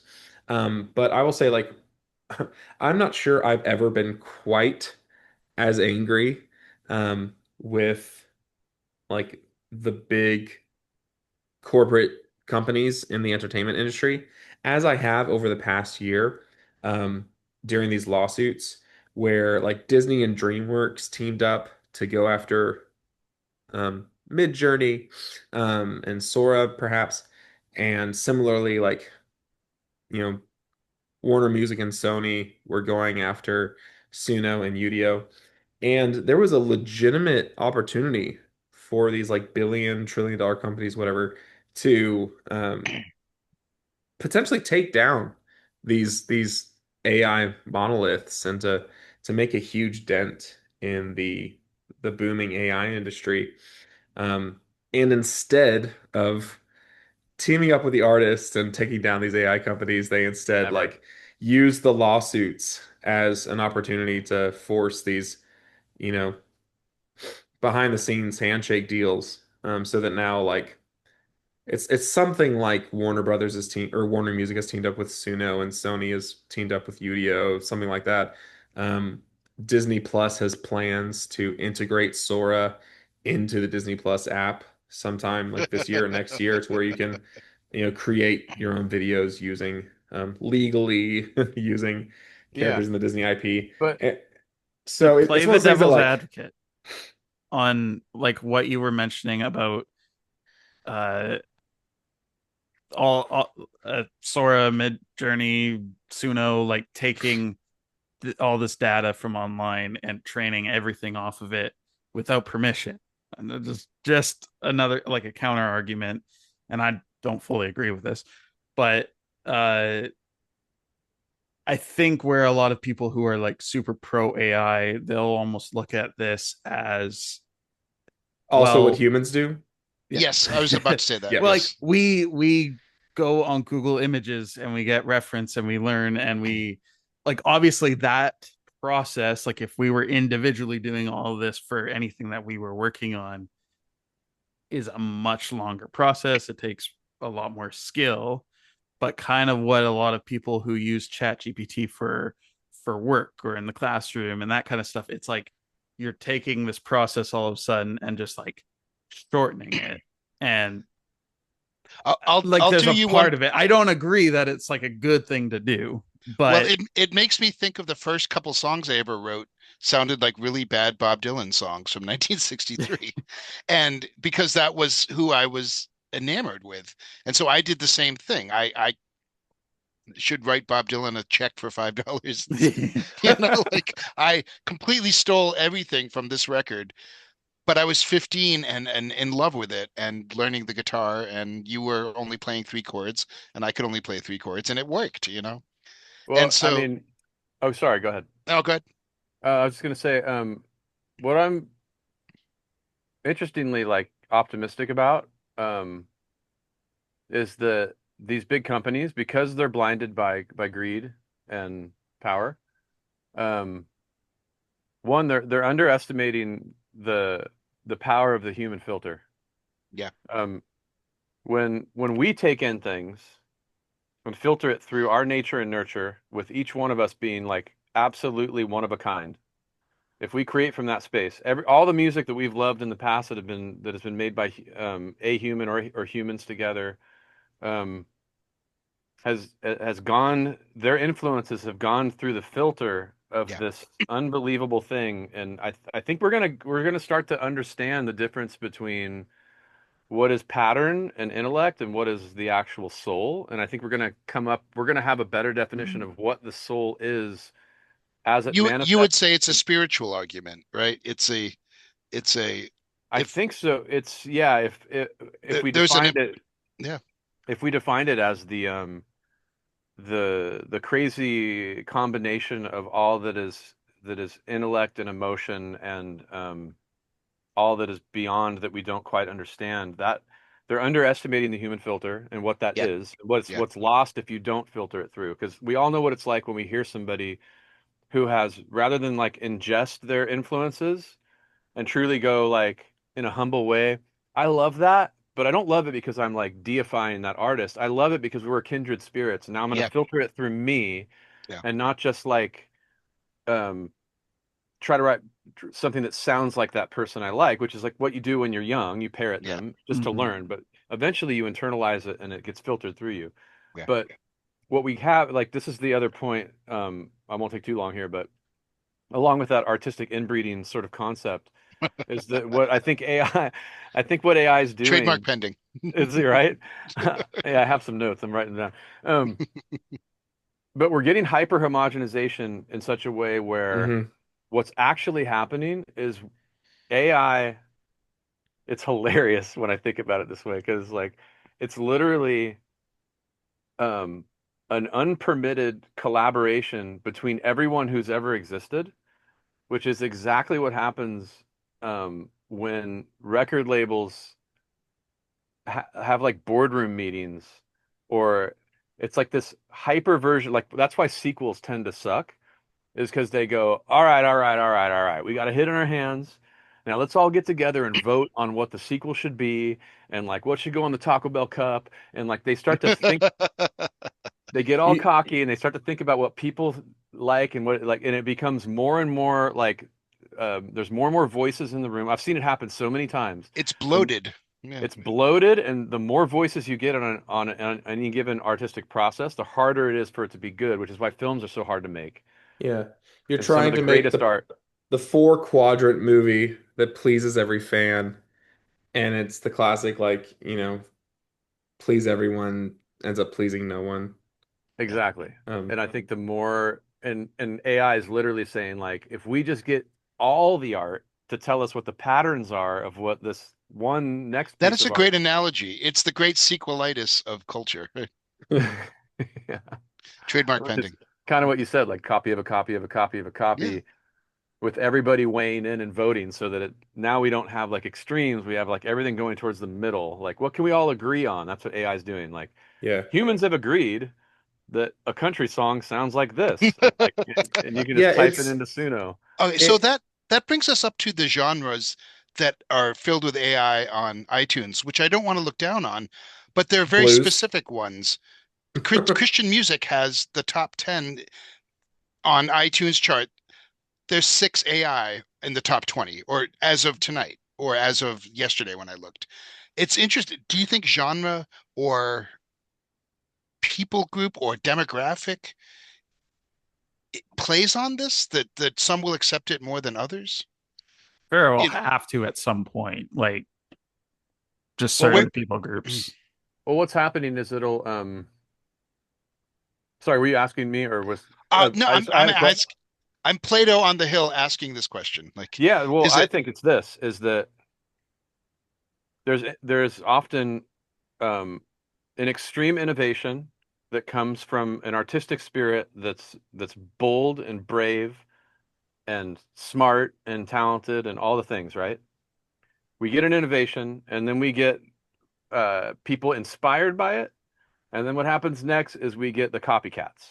And often the copycats are then funded by the non-artists who are like, more of that, please. So you get Nirvana, and then you Yes. get like Stone Temple Pilots, and you get Soundgarden, and you get Pearl Jam, and then the labels go, more of that. Let's go find like let's go A&R one into existence, or like what, and then they start copying, copying, copying, copying, and then there needs to be another innovation for it to switch. And what AI is doing is just going like, look, people like this stuff and it's doing the copy stuff. And it's doing a really, really good job of like derivative, like thumbs up stuff, and you to the point where we can be fooled.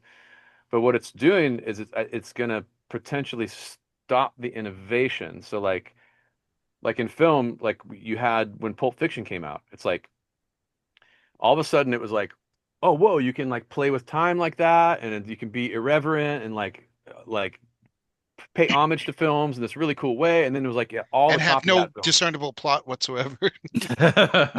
But have that become its own new thing Yeah. that like whether Yeah. you like Yeah. it or not, you can't deny that it's unique It, and it's got its own thing. But then you had all the copycat films, but like it's postmodern. yeah, but we need that sort of like something new happens and we get a lot of it and then there's so much copycat that it gets old and then somebody comes up and goes, I got something real to say and a new way to do it and then that whole thing needs to happen for that Well, pendulum it's to like swing. in the Christian music scene, like if you take the 2000 to 2007 tooth and nail like Watch it. Watch emo it. sounds. Careful. No, like I love that stuff. That's when I But that's exactly when you I was like look, you that. can look back and you see that as an era. Like Yeah. there is like a hard beginning and a hard end of it, and then everything shifted to like I think like 2010 to 2014 tooth and nail is like you got all the hard rock bands like Sent by Ravens and I Am Empire and right this like you have a specific sound. That was my high school. That was what I'm used to. But like everything shifted in like 2015, 16 to 2020. Everything like all the metal stuff got super gritty and like distorted and muddy sounding. Like that was like the production. So everything sounds like that when you go back to that time shift. So you can like literally see it in genres, but and time and eras of music. Yeah, and there's some other patterns that I think have followed technology that like the more this is going to sound really weird, so hopefully this comes across correctly. But I think the more accessible professional tools are to those who aren't exceptional, Yeah. the more the more good gets better, but I think great is still just as rare. Um, Hmm. but it's a little bit harder to discern the difference between really good and great because it's so easy to be good now using standing on the shoulders of technology. And I think what that's done though is it's actually um I think the overall quality level of or there's something about this is a hard point to make, but I think, with popular music, that's why I say I use the year 1950 because the Telecaster was invented in like Yeah. 51. Yeah. Rock and roll came then, so I think we may not have gotten all that stuff Plus, supply if channels were better. Right, you could get a yeah. record in a store in California because the highway had come along, and Yeah, so so many everything fell into totally. place. Yeah. So many elements, but I think Yeah. because No. of how simple um and stop me if I'm getting off the beaten path here, but I think the math of popular music, you have bass, drums, guitar, keys, vocals, um, and usually in one key, so you have eight notes and five octaves or what. Like the math means that there's only so many permutations you Yeah. can make Yeah. and have things still be new. And I think right around in the early 2000s, it had to start eating itself, and popular music became versions of itself. It's kind of Yeah. like how many times can you iterate on Mexican food with whilst keeping it Mexican food? Yeah. Mhm. Then every once It's in a while, Mumford and Son comes along, and it sounds like 1962. Oh, brother, where art thou? And it yeah, turns, everything on its head. But then you get a million Mumford-esque bands, and It's just interesting. You're right. If you follow those patterns, Nirvana, the Beatles, oh, we need an American Beatles, you know. There's always that idea. But with AI, you can go nuclear with that. You know, you can, Yeah, yeah, like I'm curious because um, if Like, we're if we're going to continue to have pop music sound somewhat recognizable, what we want is authenticity in a package we understand. But yeah, I don't think there's been anything really new since electronic music started to kind of use technology in the early 2000s to like dubstep is probably the newest thing that's happened, and then before that was probably hip hop. Um, mhm. but everything else is sort of like new versions of mishmash. Like when Nirvana came out, it was new, but it was 70s heavy rock combined with punk rock combined with like new if you wave. listen to the weird stuff that he was into, it makes sense. Like, oh, this the Yeah, Melvins, or name like your obscure punk band. It, Pixies and Beatles and Led Zeppelin. yeah, Yeah, yeah, it was an amalgamation with a pop sheen on it, and you know, but it was and also reacting against something, that right, awful hair metal decadence, these, of totally. that. Oh, it's terrible.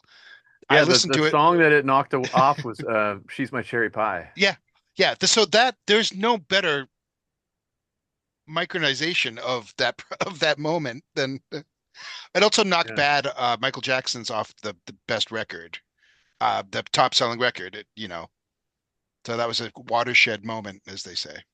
Yeah, and I'm hoping that that there can be some safe havens and some knowledge around what we're in for here, so that whoever that 20 something kid who is going to innovate Yeah, doesn't not challenge him or herself and just go to Suno, but bleeds on the page and yeah, Yeah. yeah, plays that instrument and embodies and puts their hands on an instrument and does a thing. Because I think as long as we've got bodies, that's the key to all this. yeah, Is embodying what we do. yeah, Like if animators need to grab pencils first yeah, and then take it to the computer, and we need to still sing and like yeah.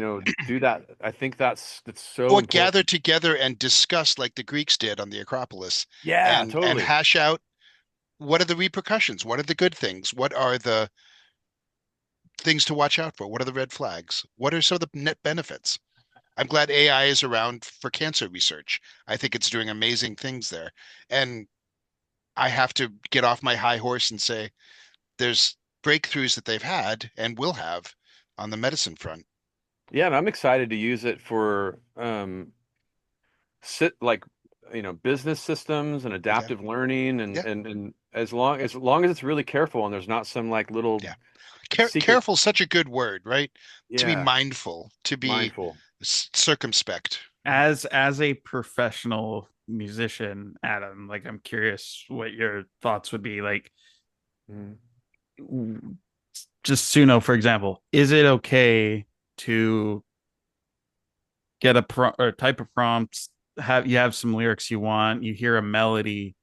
Is it okay to maybe not like I know there's a lot of bands out there that just like they hit that button, they get a song and they're like, okay, we'll learn how to play this exactly how that is. That's one thing.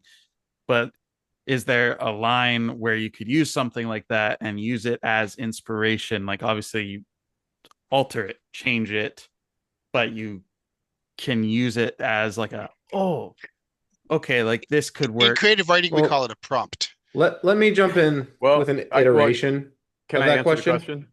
I'd love to answer it, but go ahead. Yes, I just want to reframe the question because it kind of beats me to the punch.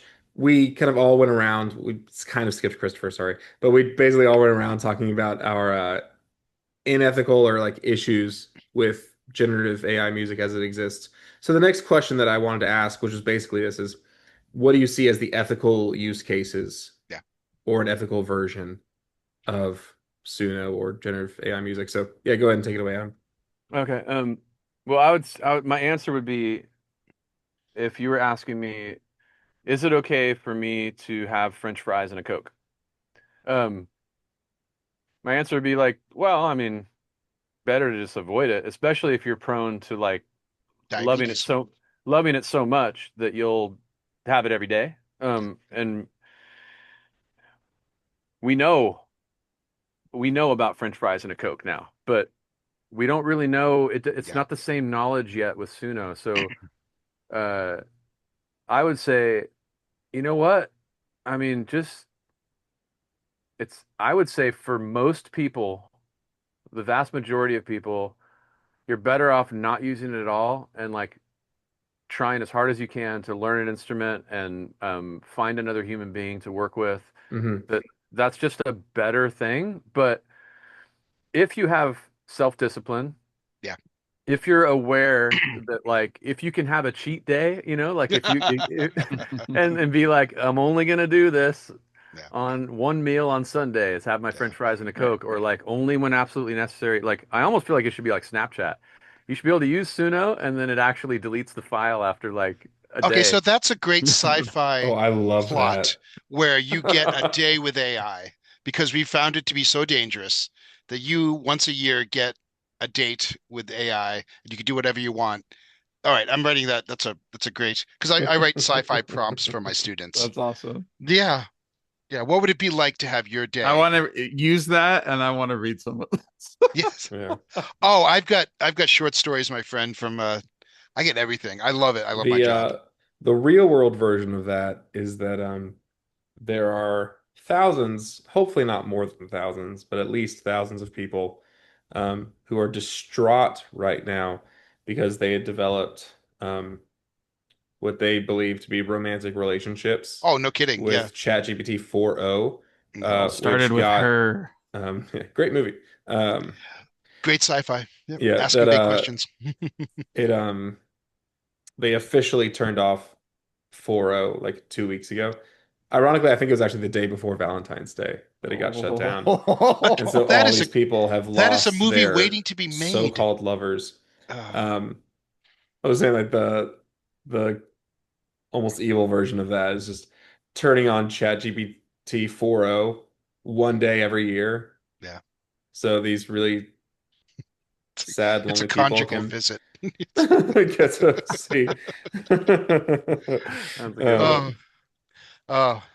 I, It's I do wonder about the sea change in society, though. And I have to end with this, but when the Industrial Revolution came around and the uptick in how we were able to produce clothing and shoes and food and household goods, that caused a sea change in politics. It caused a sea change in warfare. It caused a sea change on our relationship with the planet. And I think that we're at one of those moments now, you know, that we're seeing AI being used in all kinds of military applications, in all kinds of uh, pernicious underground applications. yeah, Everything you surveillance, can imagine. hacking. Yeah, Yeah, yeah, or things that I don't even want to say out loud, but that are human things that have existed since since sin, and yeah, we're creating new ways to do those. And so I think there's a Tower of Babel moment where they created this thing and they said, we are like God. We are going to touch him soon because we figured out how to put bricks on top of each other in a sustainable way. And God came along and said, this is not good. I'm going to confuse this. And are we not creating something that we're so proud of that we have created life? If you remember when we cloned the sheep back when I was in college, we were having these conversations. Can we create life? And so I, the science fiction nerd and believer in me mixes and with my Old Testament reading, and you know, I have a yeah. lot to say about that. It's funny that you just said that because I've been half jokingly, I've talked to Chase about this, but I'm on a mission right now to create a company that educates artists and puts out media and has a very strong philosophy on a strong but active and constantly updating philosophy on AI because I Mhm. really feel like we need that Whole Foods. I mean, we need a Sprouts and we need multiple people creating these refuges, but the half joking analogy or way that I've been expressing is like there's a flood coming. Yeah, The flood yeah, is AI, and we need to build an ark. yeah, And my hope is that there can be a whole bunch of Noahs and a yeah, handful of arks, and that it won't be the end of things, but it'll be like who wants to hop on? And and hopefully the Yeah. flood will come and go, but the something akin to that will happen because Yeah. I think it's desperately needed. Because it's man, Yeah. We we Yeah, we don't we don't know what it's going to look like. But there's yeah. and there's all these yeah, different ways it can go. Like to the flood analogy, it's like, some people think we are less than 5 years away, maybe sooner, from developing AGI, that I mentioned earlier, like true artificial intelligence, which, you know, let loose could bring about World War III or human extinction or whatever else. Or World it's War III like, is going to happen before that, my friend. I'm just yeah. Or, maybe good regulation actually gets put in place and we Yeah. put the pause on all these innovations to keep things from getting more dire. Or maybe there's like, the economic bubble pops and Yeah. the government can't do a buyout, or like Yeah. our entire like electrical infrastructure buckles beneath the weight of Yeah. the demands of AI, and maybe Well, like maybe the Tower of Babel moment you're referring to is like electrical systems across the whole country yeah. failing, Well, we because we haven't can't we sustain haven't AI anymore. to your right. point, we haven't hit on the environmental degradation that massive AI would bring or Yeah. Yeah. potentially could bring to And an it's already bad. water-starved planet. You know? It is bad. It's It's already bad. Adam mentioned corn syrup earlier, and the corn industry is worse for the environment than the AI industry by some metrics, in terms of some like water waste and Yeah. and things. Um, but there is a certain extent to which, like, as bad as it is for the environment and for like water use and such, is like we might not even be able to sustain it in terms of Yeah. just like how Yeah. our No, that's country is exactly built. right. Um, Yeah. but Yeah, then the even like, energy. Yeah, both things. The energy side seems to be like it might not pencil out, and then psychologically also, uh, it doesn't seem like I don't think it's sustainable psychologically and spiritually, mhm. and it may not be sustainable in terms of just physics and energy too. And then also, I think Chase, you and I talked about this the other day, but robotics is pretty far behind, Yeah. and um, the people that I've heard talk about how difficult it is to for a robotic being to understand the world in the way that we take for granted because of our five senses, like thankfully. Because we're fearfully and wonderfully made. Yeah, exactly. Yeah. So like there are so many trillions of things to see in this room that I don't even see, but that a Yeah. computer will have to discern between. Mhm. So thankfully that's behind because otherwise then it would be Terminator, right? It would be if robotics equaled the power of AI right now, Yeah. basically we would be ants on an anthill, I in love there. that the two sci-fi versions of the future. You have the Star Trek that's benevolent. We don't need money anymore. Computers have eased our world. There's universal basic, and then there's Terminator, and you have those Yeah. two polarized opposites of like whatever you think of human nature. Will Well, it get better? I had one last option of the future, which is a slightly more optimistic one, which is kind of like when computers arrived on the scene in a legitimate way. It took a few decades for that to like really upend the business world, and for computers to like completely change the way like businesses ran, and you got one in every school, every household kind of thing. Right. Um, and so some people on the more conservative side, not politically speaking, um, Cautious. think, yeah, cautious side, think that like it might actually be a long time before AI starts to change our world. Once the hype dies down, Yeah. I was like, we're already seeing evidence that like the companies who bought into the hype and laid off a bunch of Yeah. employees thinking that AI was going to do the job for them have seen Are like, slowly hiring them back. right, they're hiring, right, they're kind of fixing their mistake because they didn't see growth, they didn't see Yeah. increases in productivity, or they just straight up saw decreases.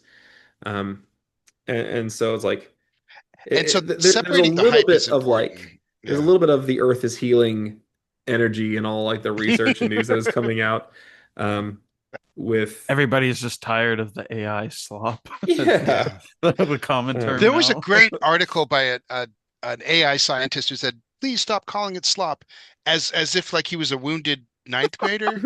And I you're was like, hurting my feelings. it's not affected by that. Unless you think it has now genuine human spiritual emotion, you know. It was so funny. It was in the New York Times. It was an op-ed by someone in California, a tech company, like, please be respectful of AI. And I read it. I'm like, what am I reading? This is almost Yeah. I think it's the Onion. Like, did the Onion writers slip in here and write? Yeah. Hey Well, it's Chase, really it's there's going to be so many interesting experiments and things that are going to uh come up like relative to consciousness itself because Yeah, like you can interact with a chat bot, right? And not know the difference between a person and or chat GPT or whatever. And not know now whether or not you're interacting with a person. Now I think there are even services like I made a joke about this years ago, but the fact that you could die and your social media could just like keep going yeah, and people wouldn't know the difference yeah, because it can predict what you would post and say. And we're gonna find out a lot about like yeah, what it takes, what it is to be a human. yeah. Is it not, is it just patterns? Is it just which and you see it like when you're interacting with people, like when you're interacting with somebody who is more of a persona than a person, um, hmm and usually like somebody with a personality disorder or a huge ego or like Yeah. a narcissist or something, you're interacting with a persona more than a person. And I think that's kind of what we're gonna see is like Like an we're gonna actor see at the Disney difference. World that doesn't turn it off. Yeah, Yeah, yeah. Because it's all like patterns and like what they yeah, think, what, Well, the idea of what you should say as opposed to yeah, like something truly emotional or interactive or vulnerable. yeah. It's the vulnerability and authenticity piece. You mentioned that earlier, Tin Can.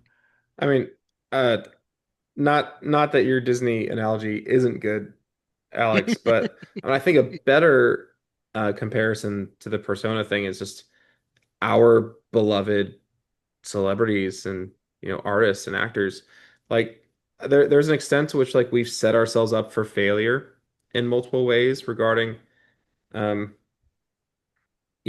this avalanche of AI generated quote unquote art um, because we've spent um, so many decades Yeah, idolizing yeah, the public personas yeah. of That's people well said.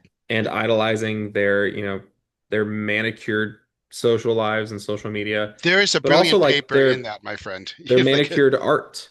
yeah, yeah, You're not seeing a live theater performance when you see a movie. You're seeing a meticulously edited, yeah, work cobbled together from yeah, dozens of takes and yeah. everything.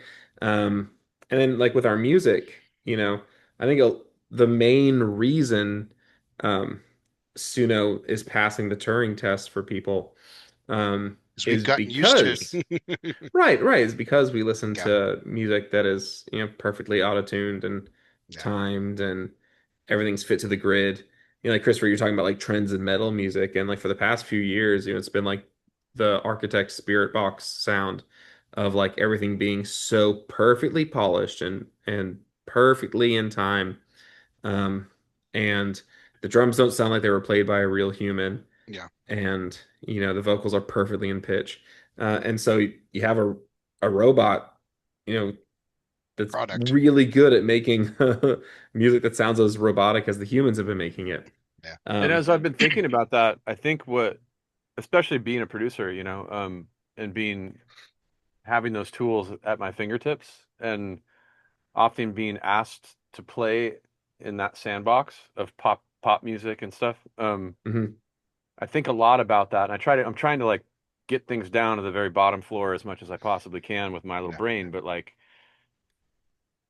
w w- the way I've been thinking about it is that like humans have a yearning for God, yeah, and that yearning is for and we somehow, even though we've never experienced it in people and in this world, we have a word called perfect.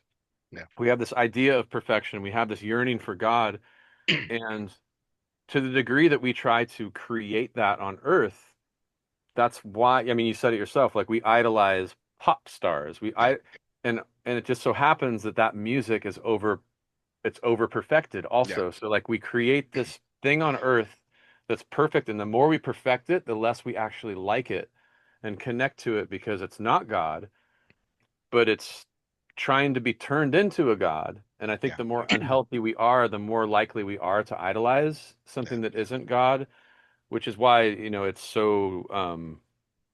so attractive to young people who aren't mature enough yet to know what it is, and Yeah. they idolize these pop stars, and we Yeah. idol to the degree that we deify them is also it would measure a kind of the degree of our lack of health or maturity Yeah. within ourselves. So that's why I think the more mature our tastes are, the more we appreciate imperfections, and we see that Yeah. as analogous to what it is to be human. And as a producer, it's like, man, it takes a lot of discipline because You can it's make something perfect, you can or make you something can. perfect, but then you're like, okay, if I'm going to leave the imperfections in, now people are going to be like, okay, Why didn't you fix that?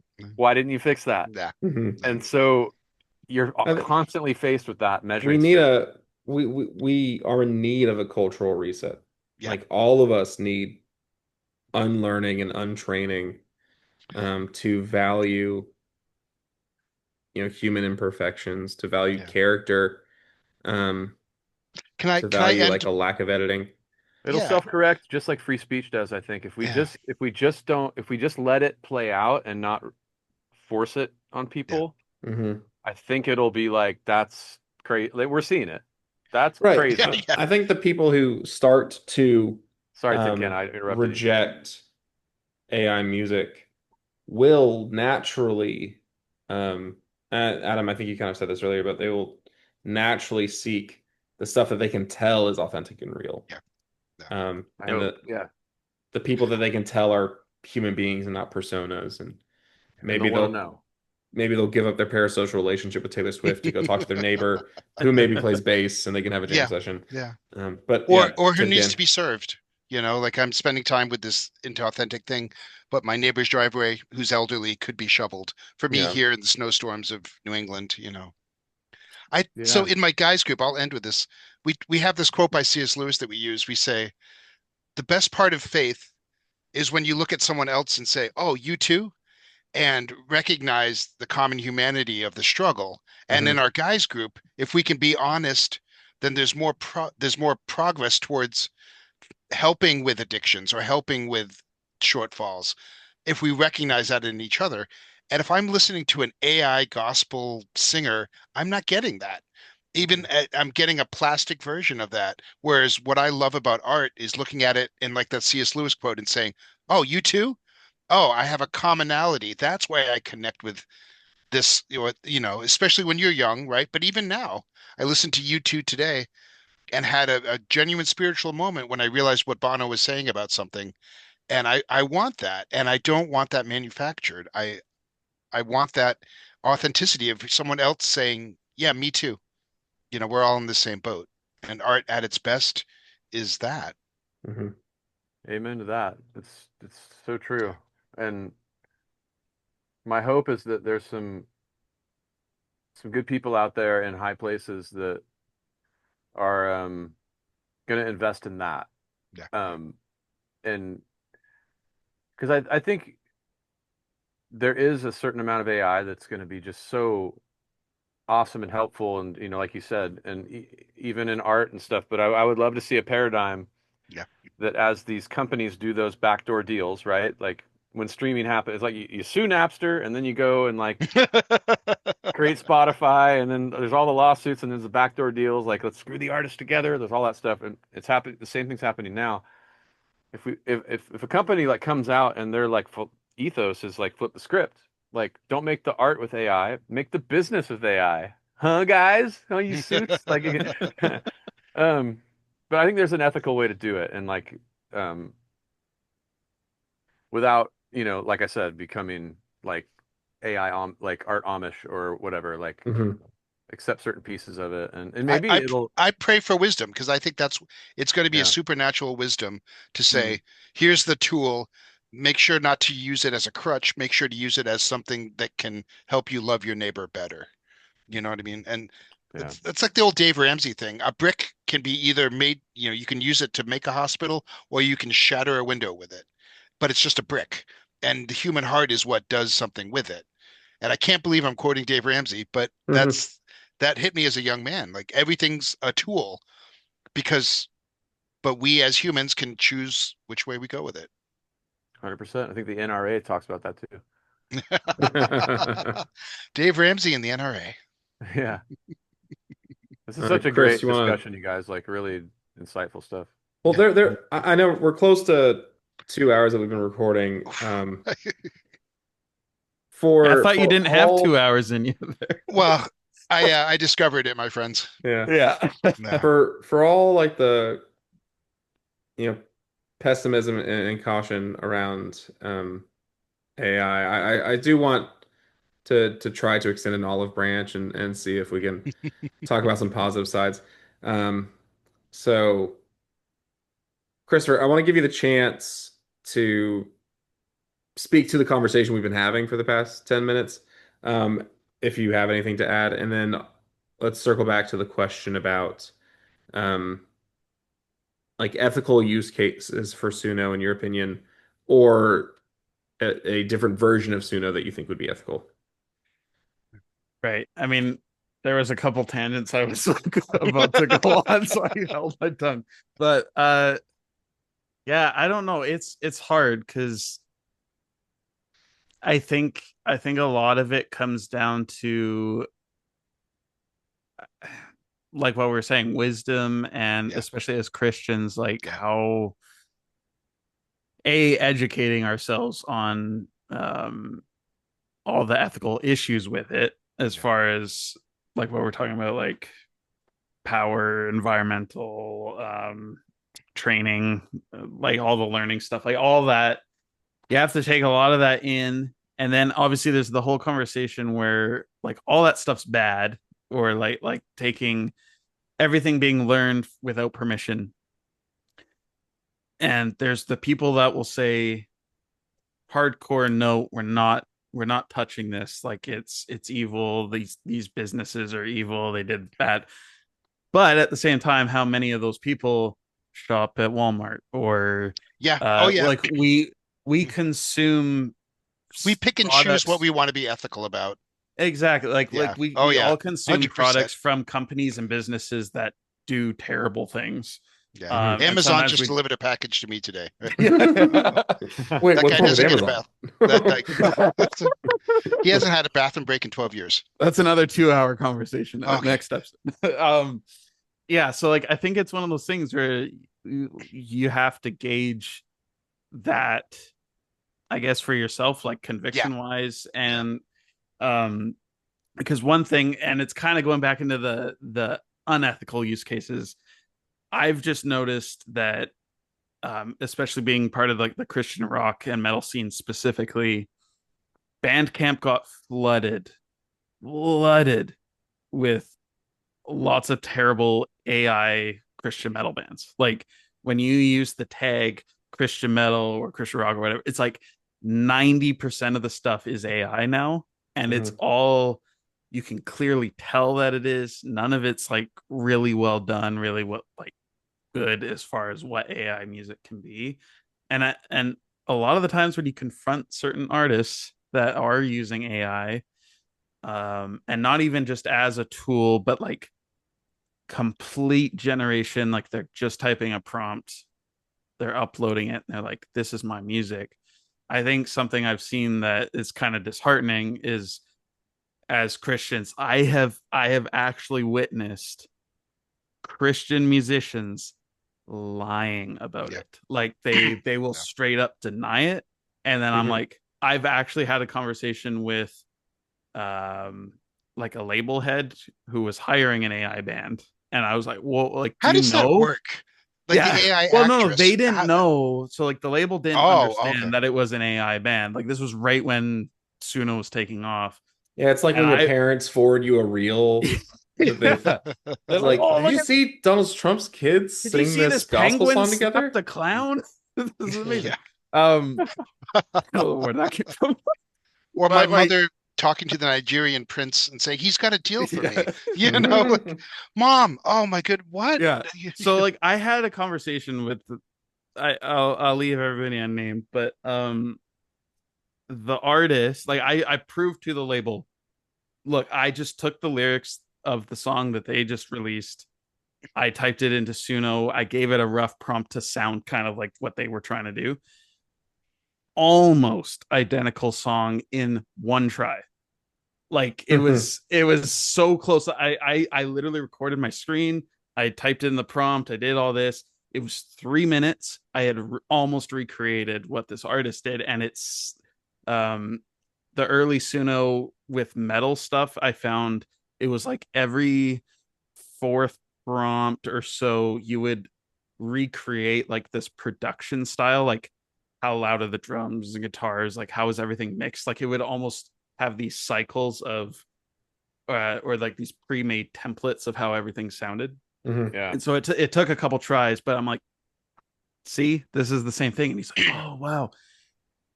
Wow. He kept me informed that they tried to talk to the artist, and the artist was like, no, like this is my song, I made it. Oh, okay. Here's me singing over it, and it was just a clip of this person singing like with the song on their phone, and they were like singing into a microphone, and you could tell it was mimed. Like I was like, this isn't like the voice isn't the same. Um, but it was just so disheartening. Like this person went through 10 messages, and we're like providing evidence, and they were still denying it and like lying about it. And then finally they came clean and said, yes, this was all produced Well, with I go through that AI. with my students once a semester. Like Yeah, really, yeah, really, and they're just, and I yeah. don't know what to do. I'm learning how to Mhm. address it, you know. I think it's just hard, like with as Christians using tools like this, Yeah, are we going to stand for like true claiming it as our truth. own and yeah, just and truth? Like Does truth I think matter? it's pretty crazy to see the length some people will go to hold that lie. Yeah. Well, And it's then how interesting, do we learn from like that? it's telling that there's this kind of innate sense of shame that they don't want to admit it. No, and that's a Uh, spiritual moment, right? Great, That is mhm. great a point. spirit. That is Adam saying, "The woman you gave me, she caused me to do this." To the all-powerful God who knew, he said, "Well, no, no, no. I was hiding." You know, like it goes back to the garden, that desire to not be seen as a liar, the Mhm. denial upon denial, which I did, I'm pretty sure yesterday on some level. Yeah. Yeah. Nice. Gentlemen, I have got to go. Okay. My wonderful wife has gone to bed. My daughters are sleeping in this house, and so All right. I will Thanks for from hanging the It out. was East a Coast. It is pleasure the to meet East you, Coast. man. Yeah, Like I really yeah. enjoyed it. This has been Yeah. the best conversation I've had this year. It's only February, but here it is. Here it is. The We'll bar see is how it just The holds up bar on is your up conversation here. of the year Yeah. list at the end of the Oh, year. oh, this is great. God bless I you all. hope someone beats it in March. Have a good night, man. great to Good meet you, night, man. man. All right. Cheerio. Cheerio. All right. Well, I want to take a stab at this question before we kind of wrap things up.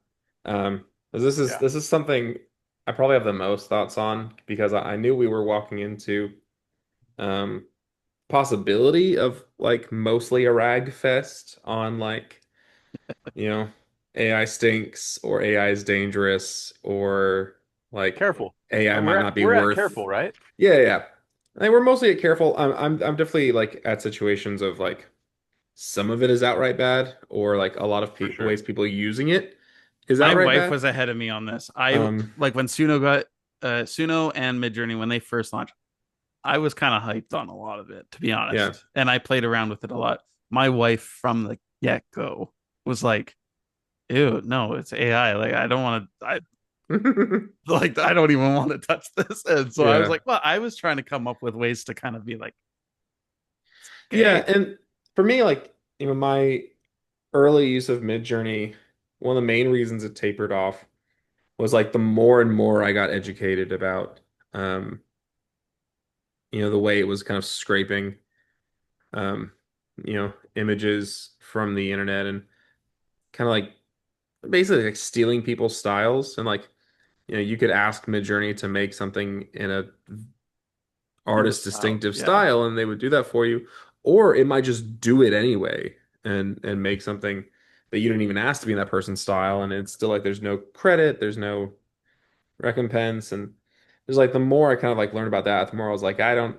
think I want to touch this. And again, kind of like my instances of using it, I did my best to scrub from the internet.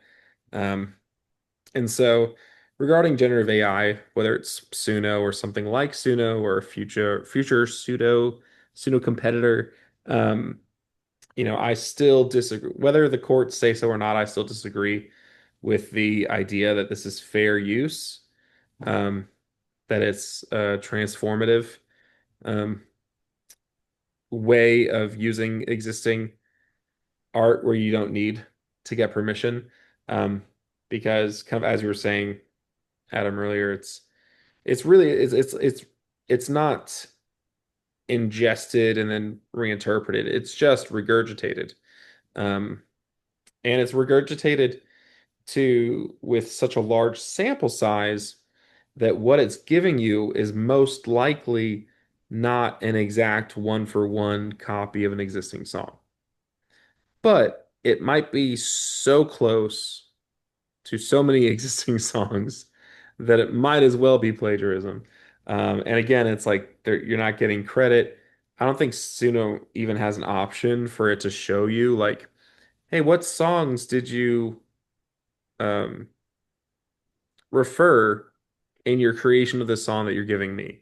Can I All see of a them. list of, the full bibliography of everything that Right. brought you to these sounds, these chord progressions, these melody decisions? Like an academic paper cites Yeah, previous Mm. academic papers. yeah. Like I honestly, I think that would be part of a more ethical Suno. And I also think part of it would be, only using uh, music it has permission to use, and then also having some sort of um, monetization built in to where when songs get used as reference material for a song it generates, that, You get paid at least some point zero fraction of a zero zero one penny, of a cent right? every Yeah, time it's used. right. Oh, you know what Something. came, Chase, I want to just insert this because it's Mhm. a thought that came to me and it relates. The fact that paintings still have value gives me some hope Yeah. because the advent of the photograph for like really should have just deleted the value of paintings, but um it changed our relationship to paintings, but paintings are some of the most valuable artifacts on the planet. Um, I think, there are paintings that are just worth millions and millions of dollars, like and they really shouldn't. When you think about what it actually is, it's just like an image. Especially the ones that are just splatter paint on a wall. There is that. Well, there it is, man. It's like we meaning is something that we hold in our heads based on a narrative that we've told ourselves, and like there is that BS part of the art scene or even like antiques and people scam the system and whatever. There's a whole thing about like there's this documentary on like the lost Da Vinci or whatever. Have you seen that? Mm. Some painting that was said to be like a lost Da Vinci that was then like, look, we found it, and all people spent all this money on it, and then somebody bought it and like hid it away, and people are like, was it ever really real? But Mm. the value is in the narrative of the fact that it was created by a person and it's so amazing, but then it's also a one of a kind thing. So like all that to say, I think there's some sort of thing going on here where like there's going to be a premium on um, in-person experiences because of Yes. this. Embodied And then experiences. my hope is that it doesn't delete the power of the recorded medium, Hmm. because that is such an art form, like a painting, and even a photograph. Like video didn't kill photographs either, because like something that really happened that was captured in one frame is so different. Like to be able to see a Sure. freeze frame is so different than seeing a Mhm. video, but you would kind of think that like, now that And I there's think this is video. kind of where NFTs came in, and like the idea of it was really popular for like a short little while. And Yeah. then And people were like, "Oh, wait, no, this like why do these have Or value when they were like mass produced like I mean, really bad art even and pieces?" I think it's because we can't conceptualize ones and zeros. We can't touch them. So that NFTs thing had the paintings thing, but we can't. It's too tiny and It's rep. not physical, it's not permanent, like it's not a Yeah, this it's is not. my piece of art that I have. Like Yeah, and because we have bodies, that really does have a power. That the NFTs, we kind of missed the point, and it seemed amazing for a second. And it's like, oh, but it's not. I can't relate to it with my body. right, mm, like what the idea of an NFT that actually works is like when someone does a Kickstarter and one of the perks is a handwritten note. That is right. the actual NFT that people value. It's like they might be writing the same thing over and over again to 50 different supporters, but each one was specifically written like just for you, not a copy, Yeah, right? Like scarcity. Scarcity is a real thing, man. scarcity is, yeah, yeah. And again, it's like the I agree with you very passionately that I hope, the recorded art doesn't die. Ultimately, music will always live in its immortal arena of live Ooh. performance. Um, Something just eh, struck me. Sorry, I'm sorry. Go ahead. yeah, so I do think that the backlash to AI music will revitalize the live music industry in a powerful way. Um, but like we talk about like cameras, like the introduction of photography gave freedom to the painters to stop trying to make realistic paintings, and you could get weird again, get impressionistic, get postmodern, like whatever it is. Um, and then as we progress through the art of photography, um, the iPhone put solid photography skills into everyone's pocket. But you still have occasions where like if you're getting married, you don't hire someone with an iPhone to do your wedding photography for you. You hire a real photographer with a great camera and a great eye for how to use it. Um, and so I still like, even if it becomes normal for every human being to use Suno, um, I still think there will be those situations where you want to go to an Adam Watts to have it done for real and correct in the same way that you would get a great photographer for your wedding. Um, so even if that's like maybe not the perfect analogy, I do think like there are these ways where like the as you said, like the great is still rare, and there will still be the desire for the great, and these AI models kind of like have a built-in mechanism to not be great because, like the sequel analogy, it's kind of built in for this lowest common denominator thing because it's looking for the patterns. It's looking for like, okay, what does every blues song sound like? And how can I recreate that? It's not trying to create the most original blues song you've ever heard. It's trying to make the most passably agreeable thing you've ever heard. Um, and Yeah. so, sorry, but what were you gonna? I was gonna say, well, first of all, yeah, I totally agree. And you asked earlier, and I think it's still kind of floating in the world, like what would be a way to use Suno that's okay, or is there Mhm. some alternative to it? Um, it's a fun idea to think that it's kind of like this track will self-destruct, like you get to use it Mhm. for. I actually really like that. That's Like kind of fun. yeah. How many people would actually use that is another story, but it definitely seems like in at least like schools should offer it as like, hey, we have a version of, maybe it's not called Suno, but hey, students, you can use it to create an idea, but our version of it is that it will delete. Um, Hmm. and you have to replace it within 24 hours with another student, that track or whatever, because it'll be gone, but Hmm. it you got your chance to um, iterate on an idea. But I think I talked to somebody here in Nashville that has a startup. I won't give any names, and I actually forgot the company, but they were going to create. They were part of an early movement. This is like a year and a half ago. It seems like 5 years ago now. Things moving so fast, but the idea was um, along the lines of kind of what Matthew McConaughey is doing, where it's like, have you heard about what he's doing with actors and your likeness? 11 Own Labs and own your AI likeness so that you hmm. can license it. Yeah. It doesn't just happen. But what this company was doing is kind of saying like, hey, we're gonna create an AI that's gonna model um like mine would be very valuable because I'm not like a household name producer, but like there's the Adam Watts AI producer package, like Mm. and and you can get a subscription and use that songwriting, like production, like it'll and it's like sounds like what I did, or it's Mm. Timbaland or Ryan Tedder or whoever it is, and I was like, dude, if everybody has access to a certain thing, the value is connected to scarcity.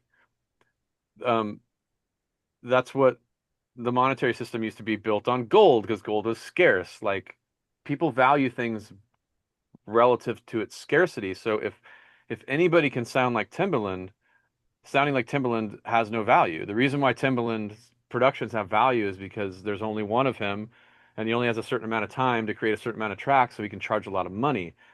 But so I'm like, I remember like urging him, and he did he like it didn't even register, but I was like, I think it's gonna fail because the only way that that would have value is if you were like, okay, you can get the Timberland thing, but there's only 100 people can have it per month, and it costs 5 grand.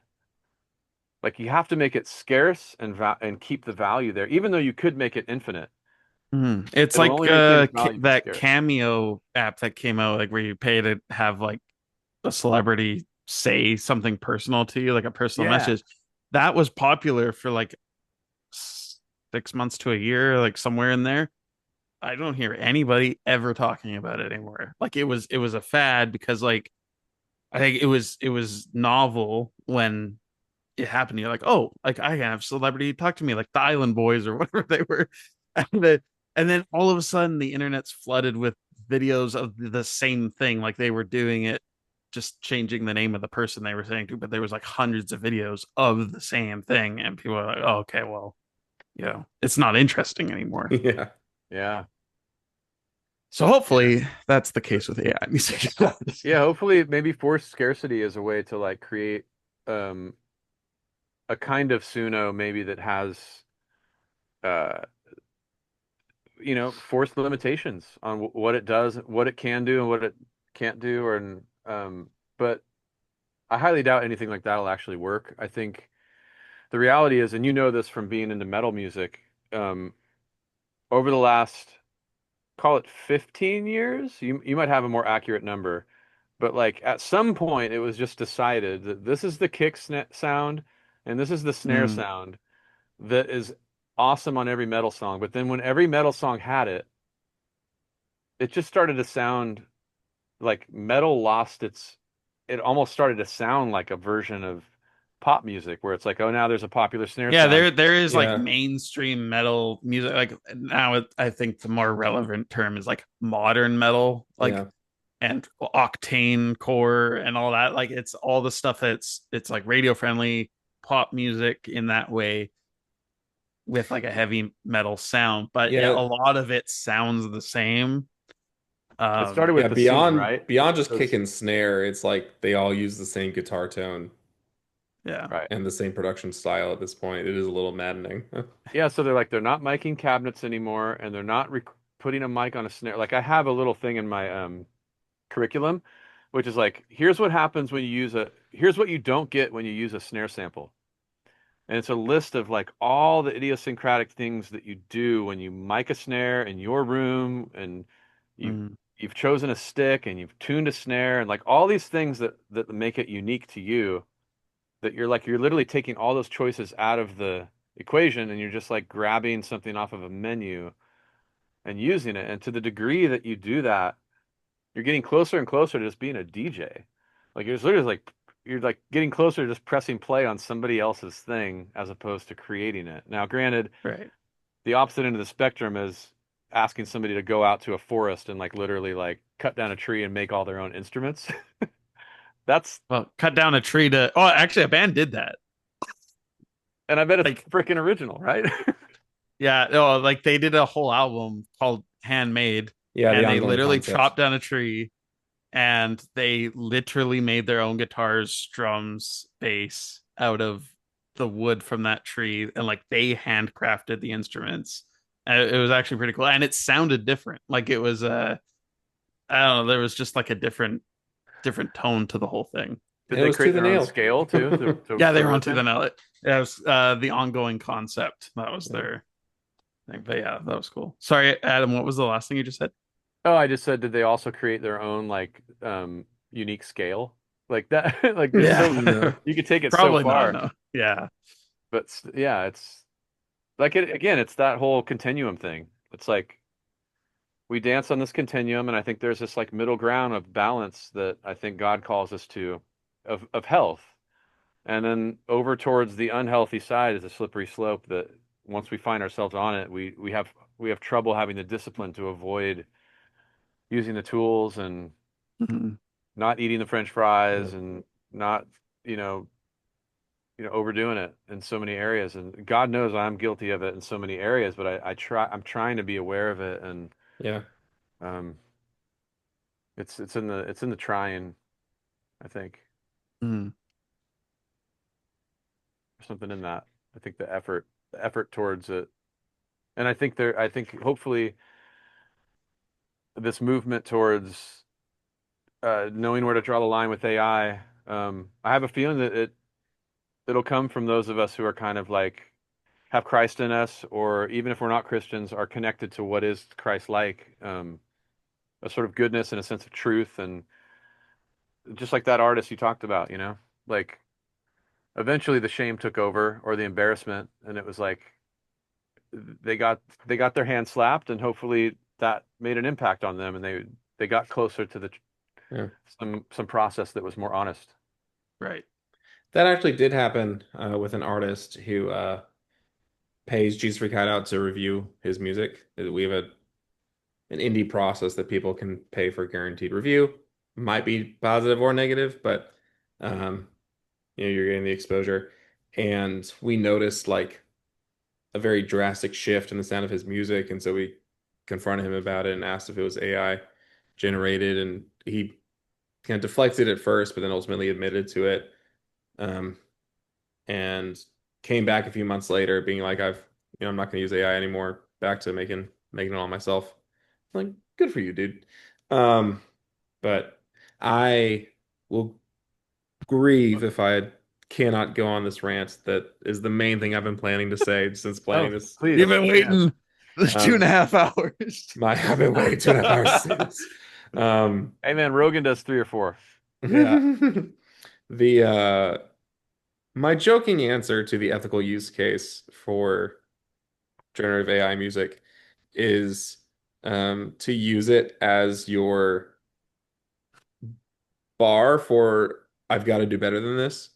Um, the I was at a music conference, like a songwriters conference a few years ago. So granted, like, AI is better than it was then, but in one of like the keynotes as just an experiment, they pulled out the that version of GPT and said like write us lyrics for a song about heartbreak or something like that. And I could sense this split in the room of people who were just like amazed with what they saw being, you know, written in seconds, just coming out of thin air from this machine. And then those of us who were just kind of sitting back being like, yeah, these lyrics are garbage. Um, and there's a certain extent to be I would be very cynical when I say this, but like, I do think our world is filled with people who want to pursue arts or maybe even just like arts as a gateway to fame or whatever it is, who shouldn't be. You know, there there there are dudes out there Yeah, who doing it for want the to wrong be, reasons. famous rappers and they should go be electricians. Um, but I think that there is an interesting delineation point where it's like if you see AI generated lyrics and think, "Oh my gosh, I couldn't write anything this good. This is the end of my songwriting career." Maybe you should bow out. You know, that maybe this is a sign that this is not the gig for you. Um, it also might be a sign, just like keep working on your craft and keep improving. Um, but all I say that is my fake or kind of like half joking answer that an ethical use case is, see what ChatGPT would write regarding the thing that you're trying to write a song about, um, and do better. Note the cliches that it's falling into and don't use those cliches. Um, see, the patterns of how it is falling in line with other songs that have been written about this topic and think about a more specific or a more weird or more you way of writing about it or saying that sentiment instead. Um, so half joke, half real answer.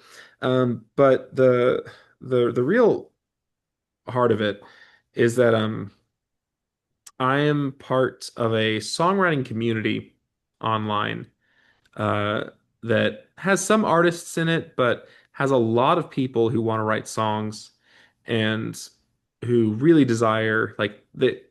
Some of them are older or like retired, like they might not even be singers or instrumentalists themselves, but they write songs, they love writing songs, and they would love to see those songs, you know, get recorded by professional artists, or get sync placements or get movie placements, right? All of these, amateur songwriters with a dream. And the community is very cool. It's very supportive. There's opportunities for like peer feedback on each other's songs. One of the main points of it is actually to connect songwriters for them to work together and to songwrite together or help produce each other's songs or like whatever it is. So I've been a part of this community for years and I find it to be a generally good thing. And so it was extremely disheartening for me when Suno came out and a large portion of the songwriting community jumped on it. Um, I think, most of us here talking, or even most of the people listening potentially, might assume that like artists are the main one who are going to like cry foul and say like AI is a disgrace to my industry or AI is taking our jobs. Um, and there is a lot of that. There are a lot of, like computer graphics animators who, want to keep their jobs, right? Um, but in this specific songwriting circle, um, Suno is filling a need um, that is lacking for a lot of these people who have been writing songs for years. Some of them writing like multiple songs a week, and I've seen like no success, no movement, no artists taking them seriously. And they are working in industry where they're at a very big disadvantage, because now more than ever, um, breaking a song into the industry that you wrote as some unknown is very rare. Um, like Adam, you talked about how like that was basically like your foot into the industry 2 decades ago. You and your friend Andy, total unknowns, but you got your songs in front of the right people, and that created your career. And that just doesn't really happen much anymore because most artists at least want to be in the room Well, I when have their an interesting songs are written. anecdote. I have Um, an interesting piece of fact around that though. When sure. when when you're ready for it, I think it's um and it's very well, I'll just tell you what it is. Um I'm very grateful to have the success I've had, and uh when you look at it on paper, when I look at it on paper, it looks a certain way, and I'm going to give you the stat just, and it's going to sound like I'm patting myself on the back or trying to like put my stats on there, but it's because I want to talk about my failures. So I've sold 50 million records, almost all of which I co-wrote the song, co-produced, probably played drums on it, multiple instruments, usually with my friend Andy Dodd. And it's crazy to think that all that so many millions of people have heard the music and whatever, and it's been awesome. But interestingly enough, like most of my career, the idea was always most of the songs we wrote, I would say more than 80% of the songs we actually wrote during that time were for it were written to pitch to other artists.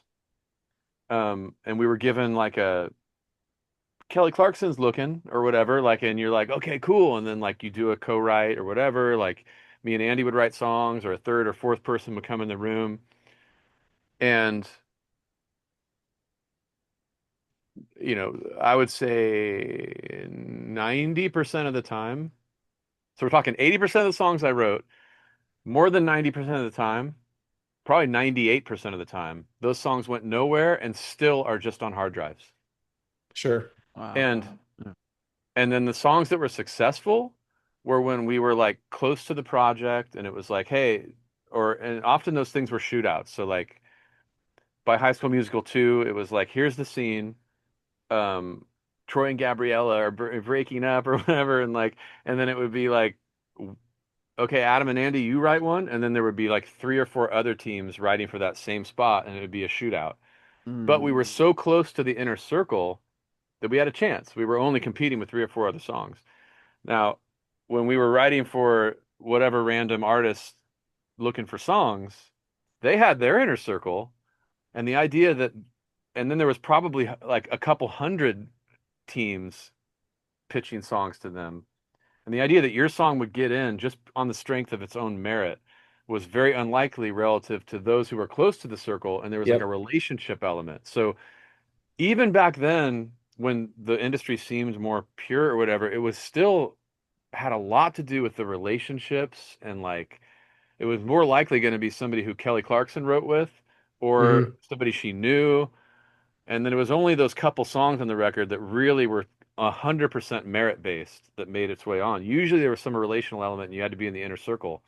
And I saw it happen myself, like that we would get songs on records because we were in the inner circle, and other songs were, pushed out by the artist to the degree that they had power. So I say all that to say is that like um it always, that human element is always so important, and it's not always just purely merit based, Yeah. which it's just an interesting aspect of it all.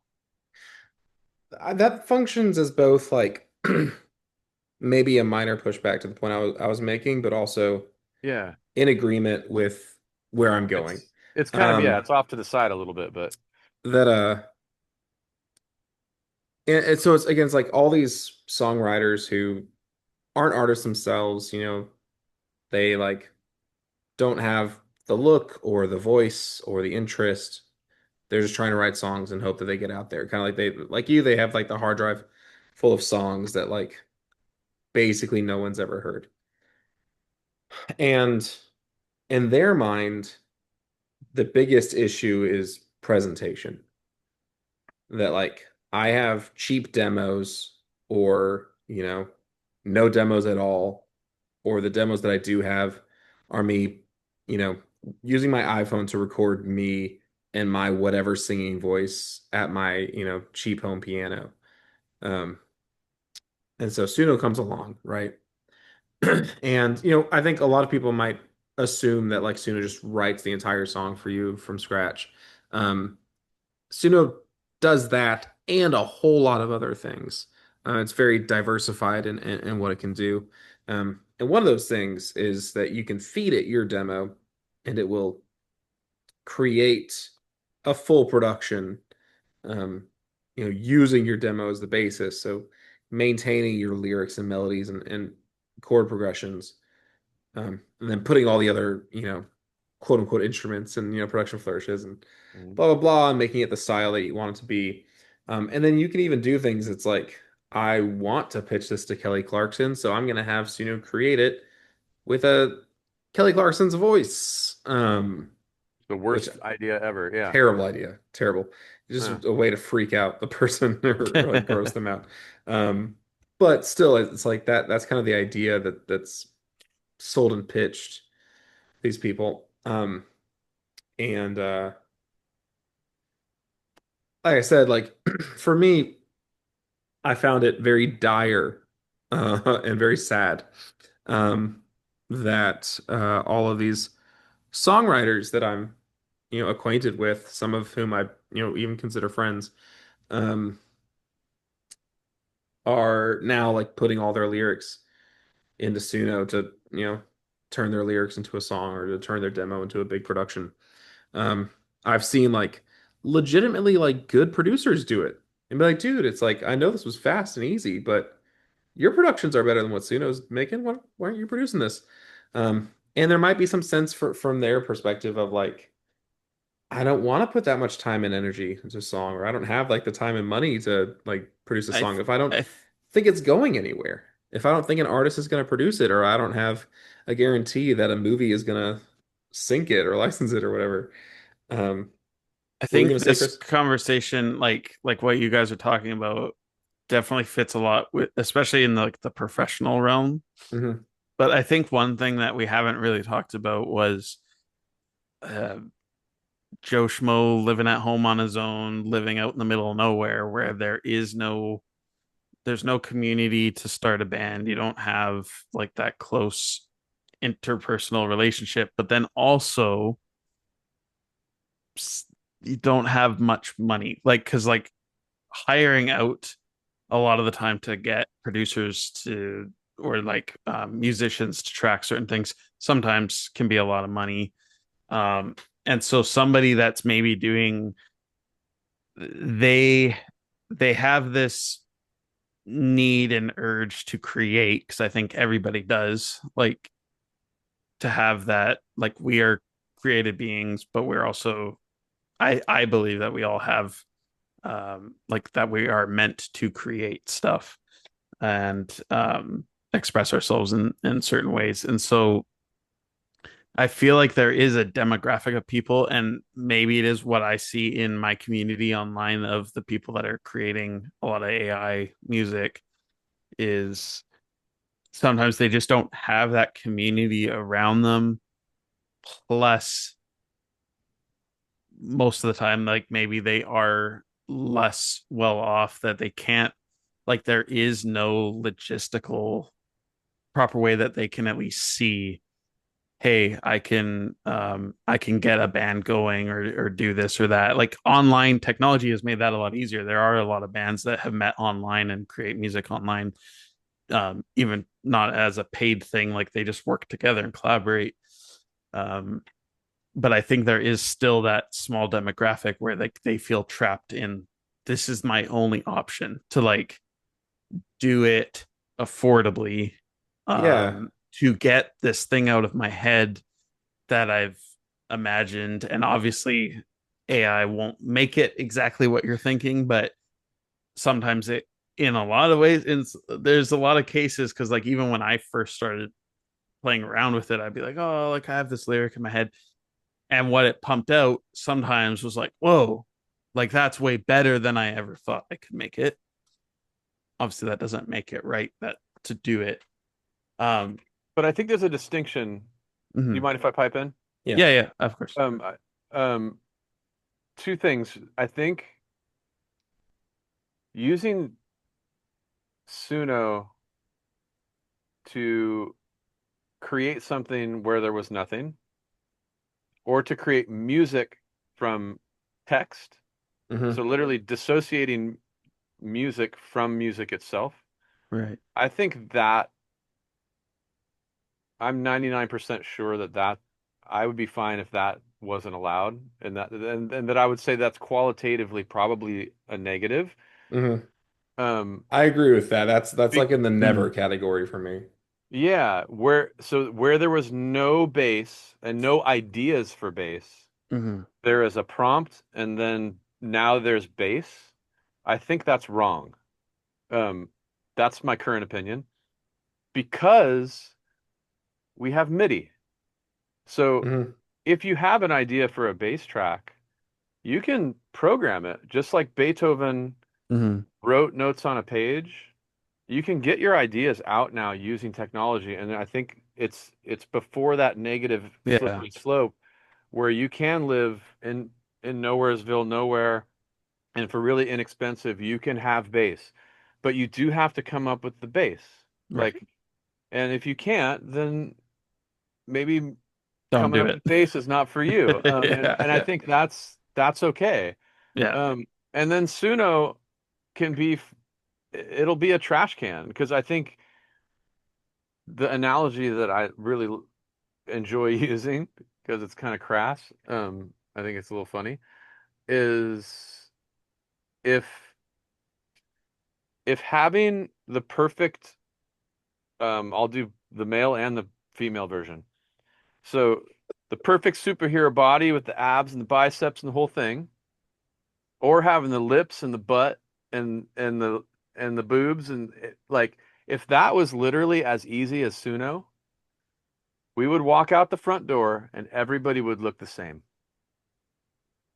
Um, just like the Kardashians, like the difference between what they actually look like and what they all look like now. It's just like so that's what's happening with art is if plastic surgery was just as easy and Mhm. inexpensive as like we would walk outside and everybody looked the same, or the Mhm. deviation between people would just be like it would be so narrow as to Right. like delete what's precious about being human. And art is an analogy. It's a it's an analogous thing that we use to sort of express the parts of our humanity that we can't put into words or whatever, and that's why it exists. So what this is doing is attacking that and giving us that ability to look like the perceived ideal, just like like how crazy would it be to like you're a young single guy and you walk out and every girl has the same lips, the same butt, the same face, like they're just like it's like whoa, and it's like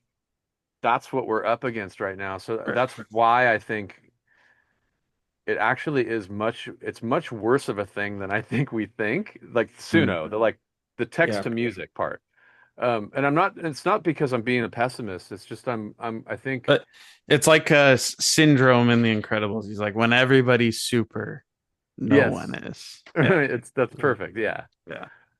I What do you think, Chase? Well, I mean, I agree with everything you're saying. I'm trying to be the nice guy and see the use case. And it's really just because like Well, I think the use case is just sort of like goofing around. I mean honestly, and that's kind of it. Like the only like Suno things I've ever enjoyed legitimately have just been like funny songs. Yeah. It it's at its best when it's dumb. It's or like videos of like people like making fun of ChatGPT because it doesn't understand what an upside down cup is, and it gets really confused I by like how you would drink water from it. Yeah, I saw that. Like stuff like that is like I did it tickles when me. Suno had Um, first come in, I did a thing with my coworkers. I made a song about our department of our big company mhm. and just how our department holds the company together. We're like we're the driving force. Like it was literally I just entered in these like stupid lyrics and it like cranked out this like 80s hair metal rock song and it was so bad, but literally everybody just laughed. Like it was Right, just there's almost something to funny. It be was so said dumb. for Yeah. something that's like so stupid that no one ever spend their time Yeah.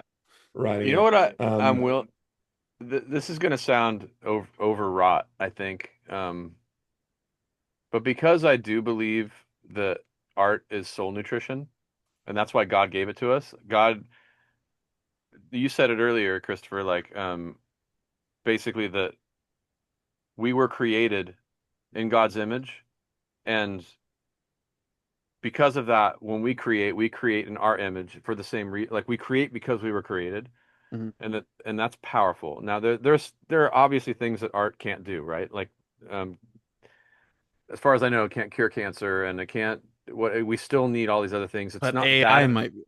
Yeah, it's not that important, but it's important. It's Yeah. part of a nutritious human diet. Art is part of it.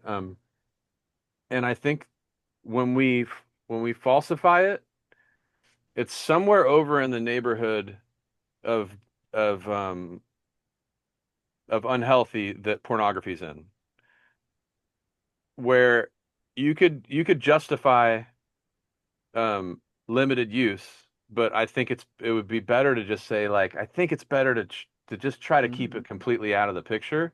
Mhm. Um, because there's something sacred about what what the real version looks like. And I think if we start to look at it at least over in that territory, it's not all the way over there with pornography, but I think it is actually um, a Close enough. real like a real distortion of something that's Sacred. sacred. Yeah. Yeah. Oh, I And like that I that. think Suno is essentially like like that for art. Um, it's a real kind of screwing up of something sacred Yeah. Yeah. Well, yeah, because and it's real that's easy. for me, it's like Mhm. while I have zero intentions of using Suno personally, as I like see these friends of mine who are struggling songwriters trying to get careers off the ground, um, or lyricists who are struggling to find someone who will put music to their lyrics, and then Suno will do it for them, for free in seconds. Um, it's like I understand the appeal of it. I understand why it's so useful to them. And like as Yeah. opposed to like the obvious slop and dreck that AI makes when you have it write the entire song for you. Like I have had people show me songs where like they wrote the lyrics, they wrote the melodies, and then they kind of guided Suno with specific directions and iterations, and making new versions and giving it improvements and whatnot in order to end result in something that like actually like sounds pretty impressive and pretty good and pretty cool. I mean, Um, here's an idea. Maybe, sorry, do you mind if I interrupt? Because I think might be a good idea. yeah, good. Sorry. I think because I agree with you, that maybe I'm being a little hard on the people that really need it and are using it and might it might sound like I'm on a high horse condemning like to those who are like listening right now going like, "Come on, man. I'm actually it's helpful, you know?" I think it would be really cool is that it used some sort of blockchain technology to make it so that you could never release it Hmm. You could and never take it off of this source. you could Like, never take it off the yeah. source and share it broadly, and you could only share it with people that like you're collaborating with. Like Hmm. it could never actually be used as art. It's just a placeholder Mm, or a tool.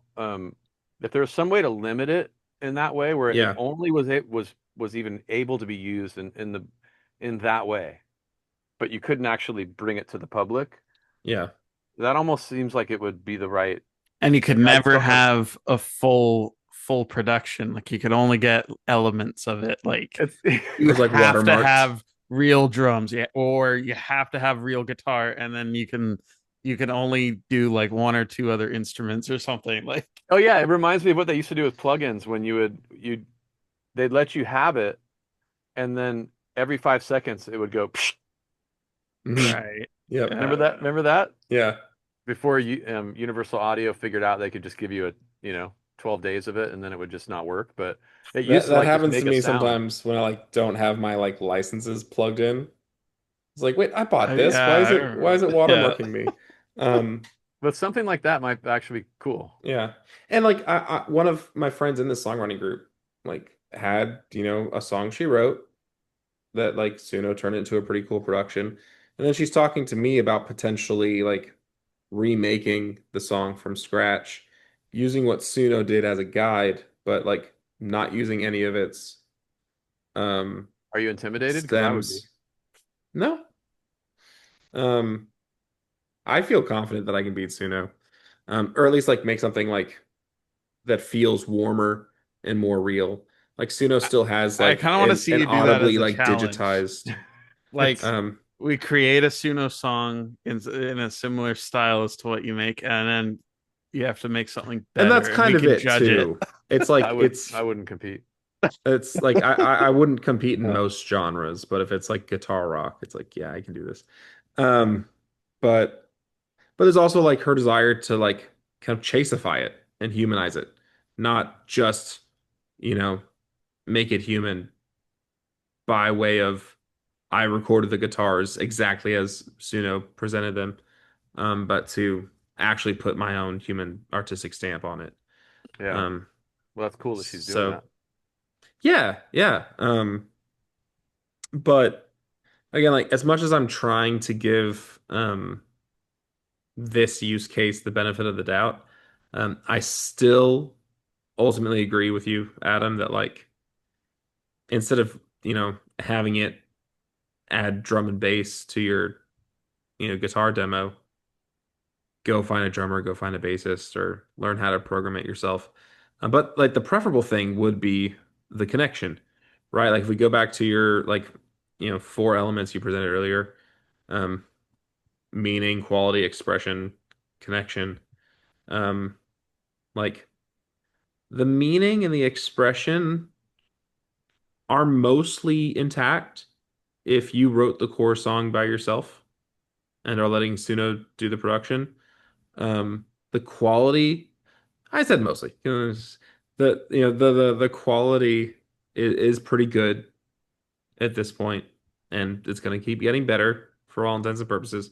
It's the connection part that you're really losing, um, because you chose to turn to Suno instead of turning a producer, to a friend, to finding a bassist on Craigslist, like whatever, whatever it is, you ultimately chose the route of least resistance and the route of least communion.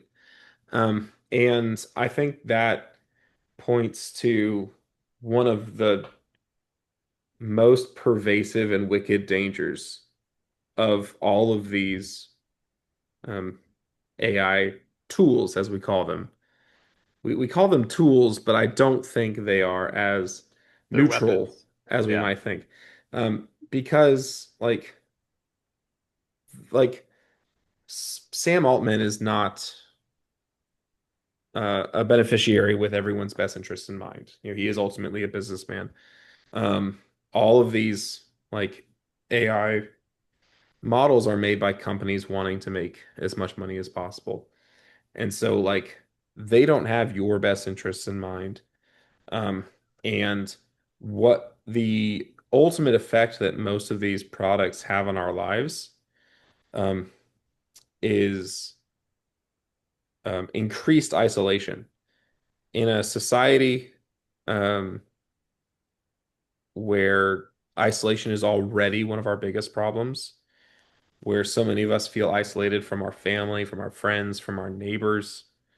Um, and we try to use the internet and our computers and our phones to treat the isolation when in actuality it's just making it worse.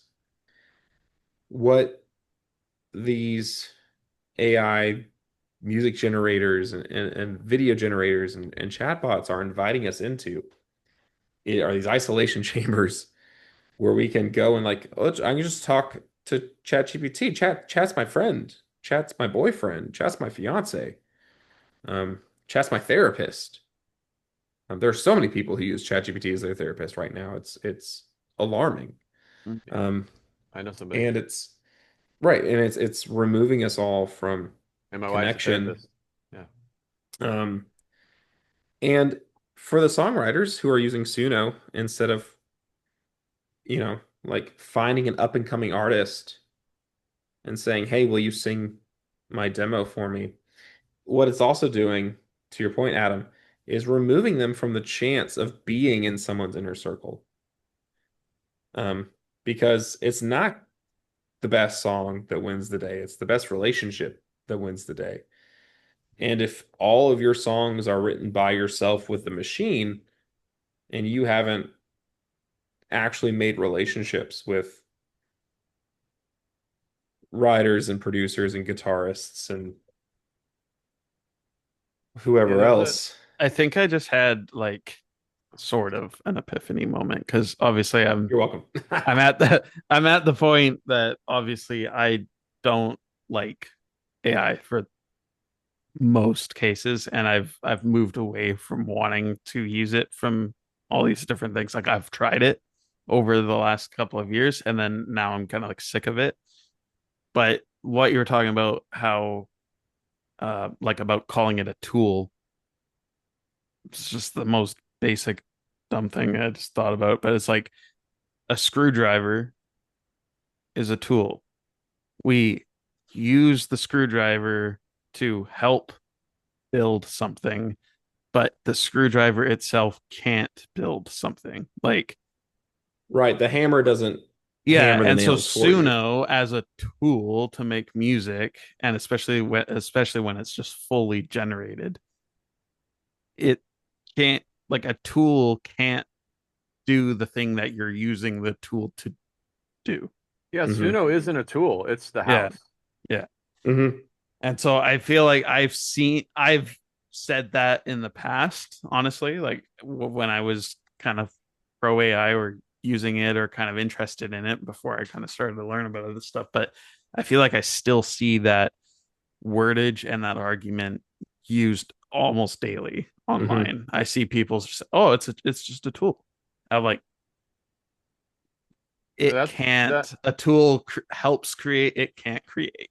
no, that's powerful. It is. It's like there's we have um we have tool result confusion right now. And that's why it's dangerous. And I think that is like a really Mm, good I'm glad we got to this point because it is like I can see the chart right now. It's like you have idea and you have like hammer and screwdriver and then you have like table or house, and it's mhm. like um if it is a tool, make sure it's not like creating the thing that tools make. Um there's a huge difference. Like Yeah, Well, again, it's like it's removing the process. it's removing the human element. yeah, Like and the human has to use the tool to do the thing. yeah, because a tool is and just like I remember when he said tool, I said weapon underneath it all. Like, and then I realized tools and weapons are force multipliers. Um, like a pry bar is more Mm, leverage than you can get yourself. Like it's a force multiplier, and a gun is better than a a fist or whatever. It's like a multiplier. mhm. So like I think the technological tools we have that do that in a positive way and don't cross over into something else, I think that is a really good area of this conversation because you can take force multipliers too far, nuclear bombs, like so like but I think everybody would say, well, maybe, I don't know, that I wish that just never happened. Like, you know what I mean? Like, and even Second Amendment, it's like there's so much going on Second Amendment wise, but if the most powerful weapon was still just a gun, I think we'd be better off.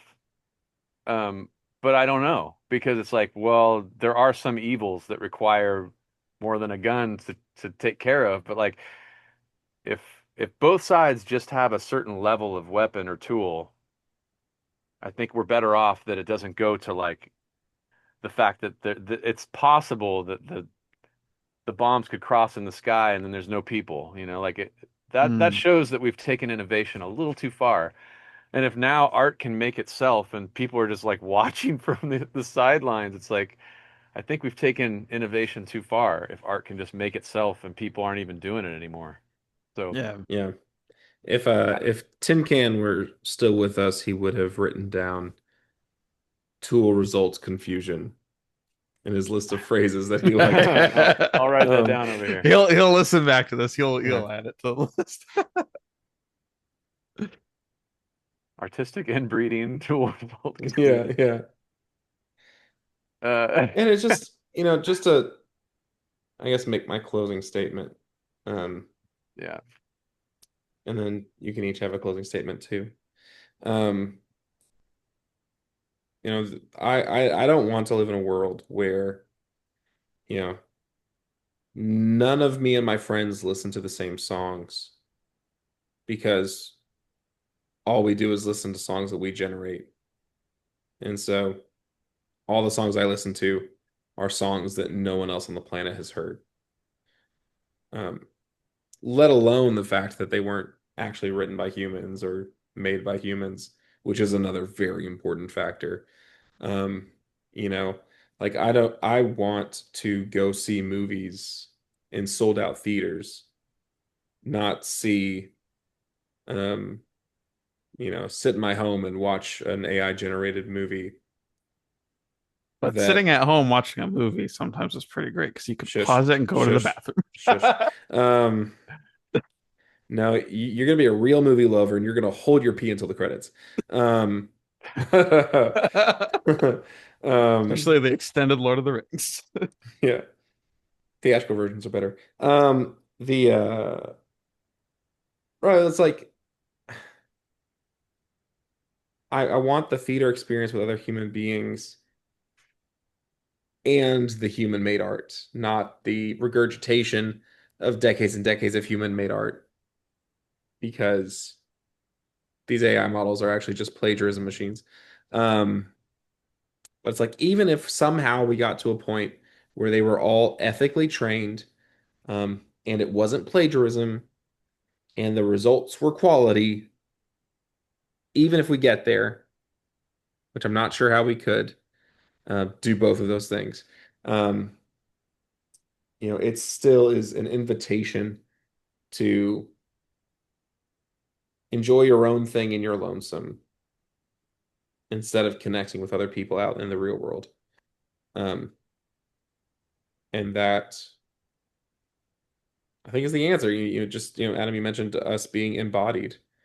I think the real solution, like there's stuff on our computers here that we need to be doing to, whether it's like regulating AI or having the right amount of self-control and moderation in your own life. Um,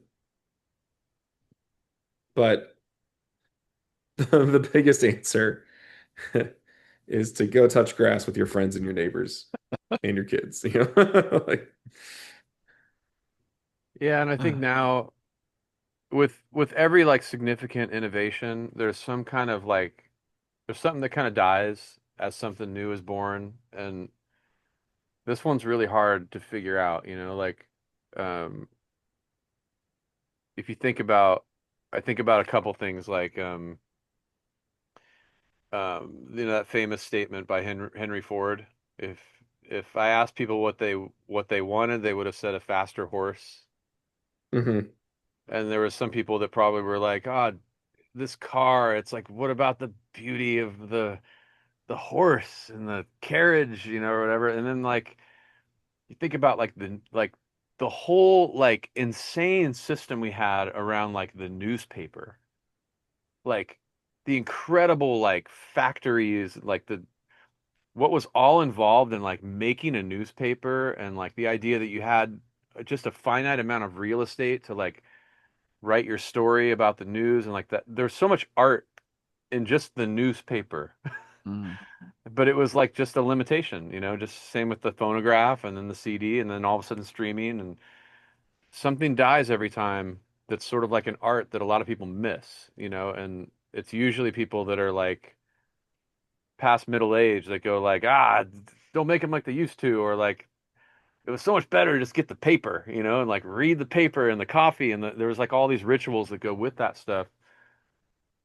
But I do think this is not that, you know? but much harder to discern what what good will come of it and what is okay to let it die and just be like, ah, it's a bummer, but we're getting something.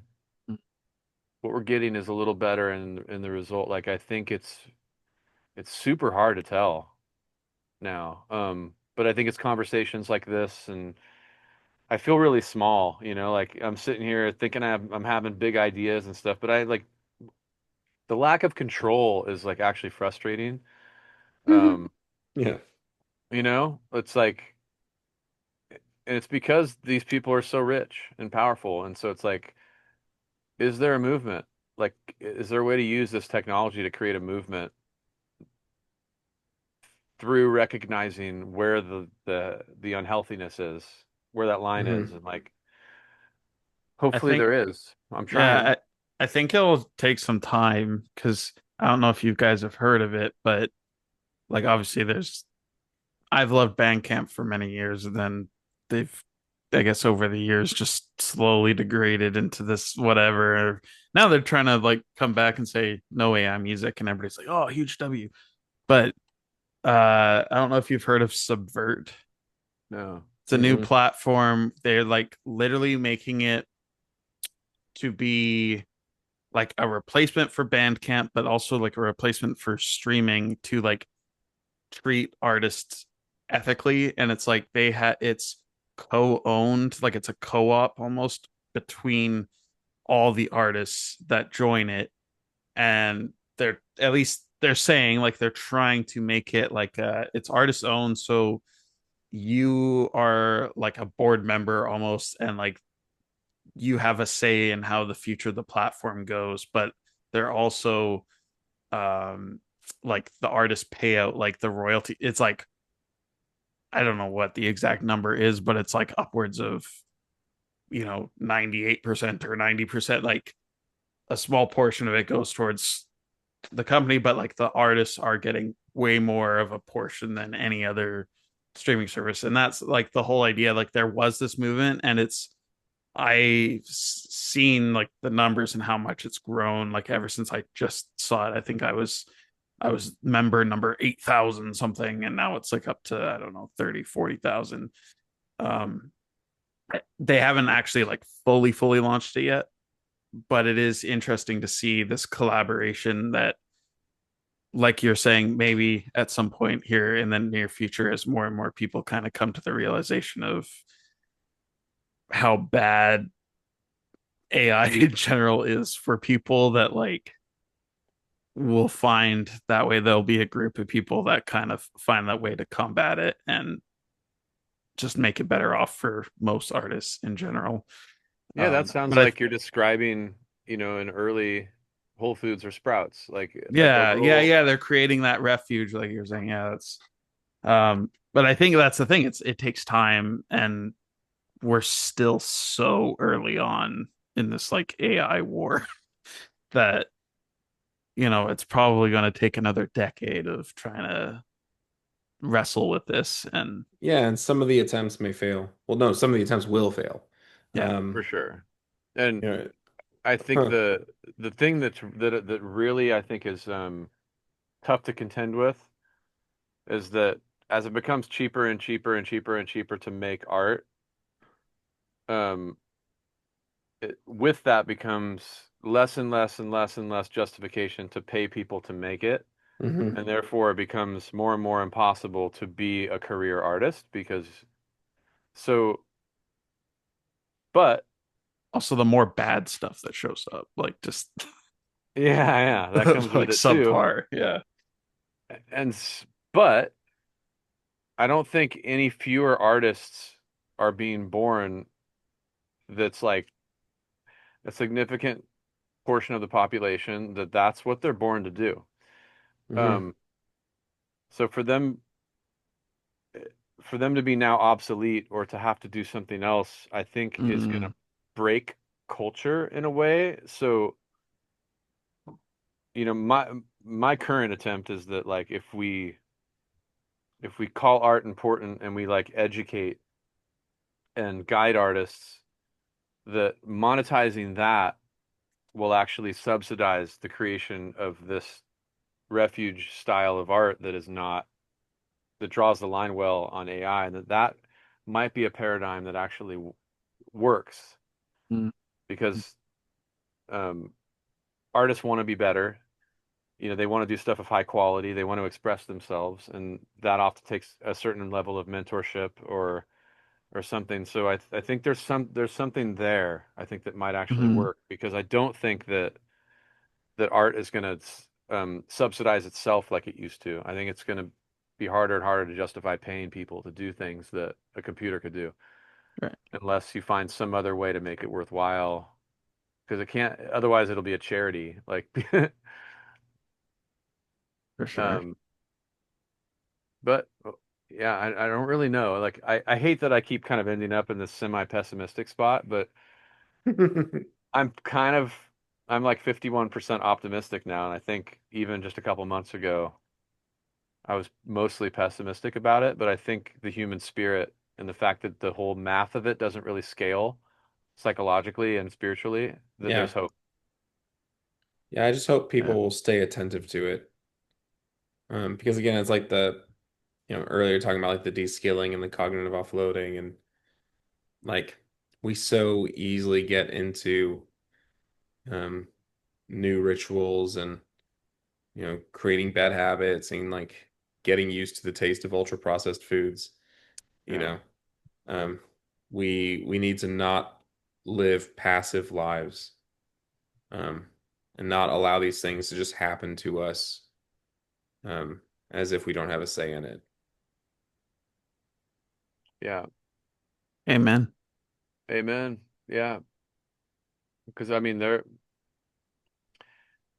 it because it's intoxicating, it's very difficult. Like I'm sure there are people now that like even if they hear this conversation and are convinced, they'll literally have to like wean off Suno. Like it'll be like, Yeah. you know, the Suno's Anonymous will be a thing. You have to go That to could like be a that alone, that could be a cool like new podcast. it's like a 12-step program for getting off of Suno. Yeah. Yeah. We got GPT Anonymous before we got GTA 6. Oh man. Well, any last closing words y'all want to add in or any self promo before we call it a night? I Um, would just like to say that a thank you for having me on this, but I really enjoyed this conversation and I gained insight from it. I think all of you guys are just you guys all provided um different points that just clicked, and I think that overall, hopefully, this conversation, a helps people, but especially as Christians, like that this edifies our walks Yeah. with Christ and just and how we think about the world and how we live in it and how we operate in it. And yeah, no, I'm just glad we had this conversation because I think there's a lot of good stuff in there. totally amen to that. And like, yeah, I really appreciated Tin Can and Christopher Chase, like, and being involved in this. I think it's super cool, and like, I'm really glad we did it. And um, yeah,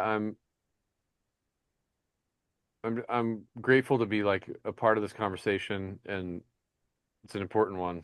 So thanks for having me, Chase. And like, um, I guess if there's any self promo, like one of the efforts I'm making is to create this company, but one of the tools I'm using to kind of like help artists is this artist personality quiz.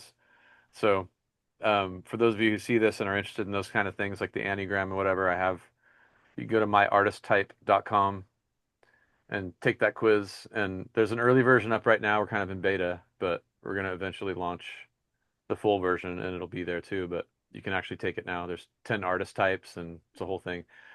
Hmm. That's my little self-promotional moment. Um, Yeah, and I'll yeah, link that and Chris's Instagram page as well in the show notes. Thank you. it was great, guys. Yeah, thank you Yeah. so much for And this. we only went for 2 hours, right? No, 2? Was three that and a more than half.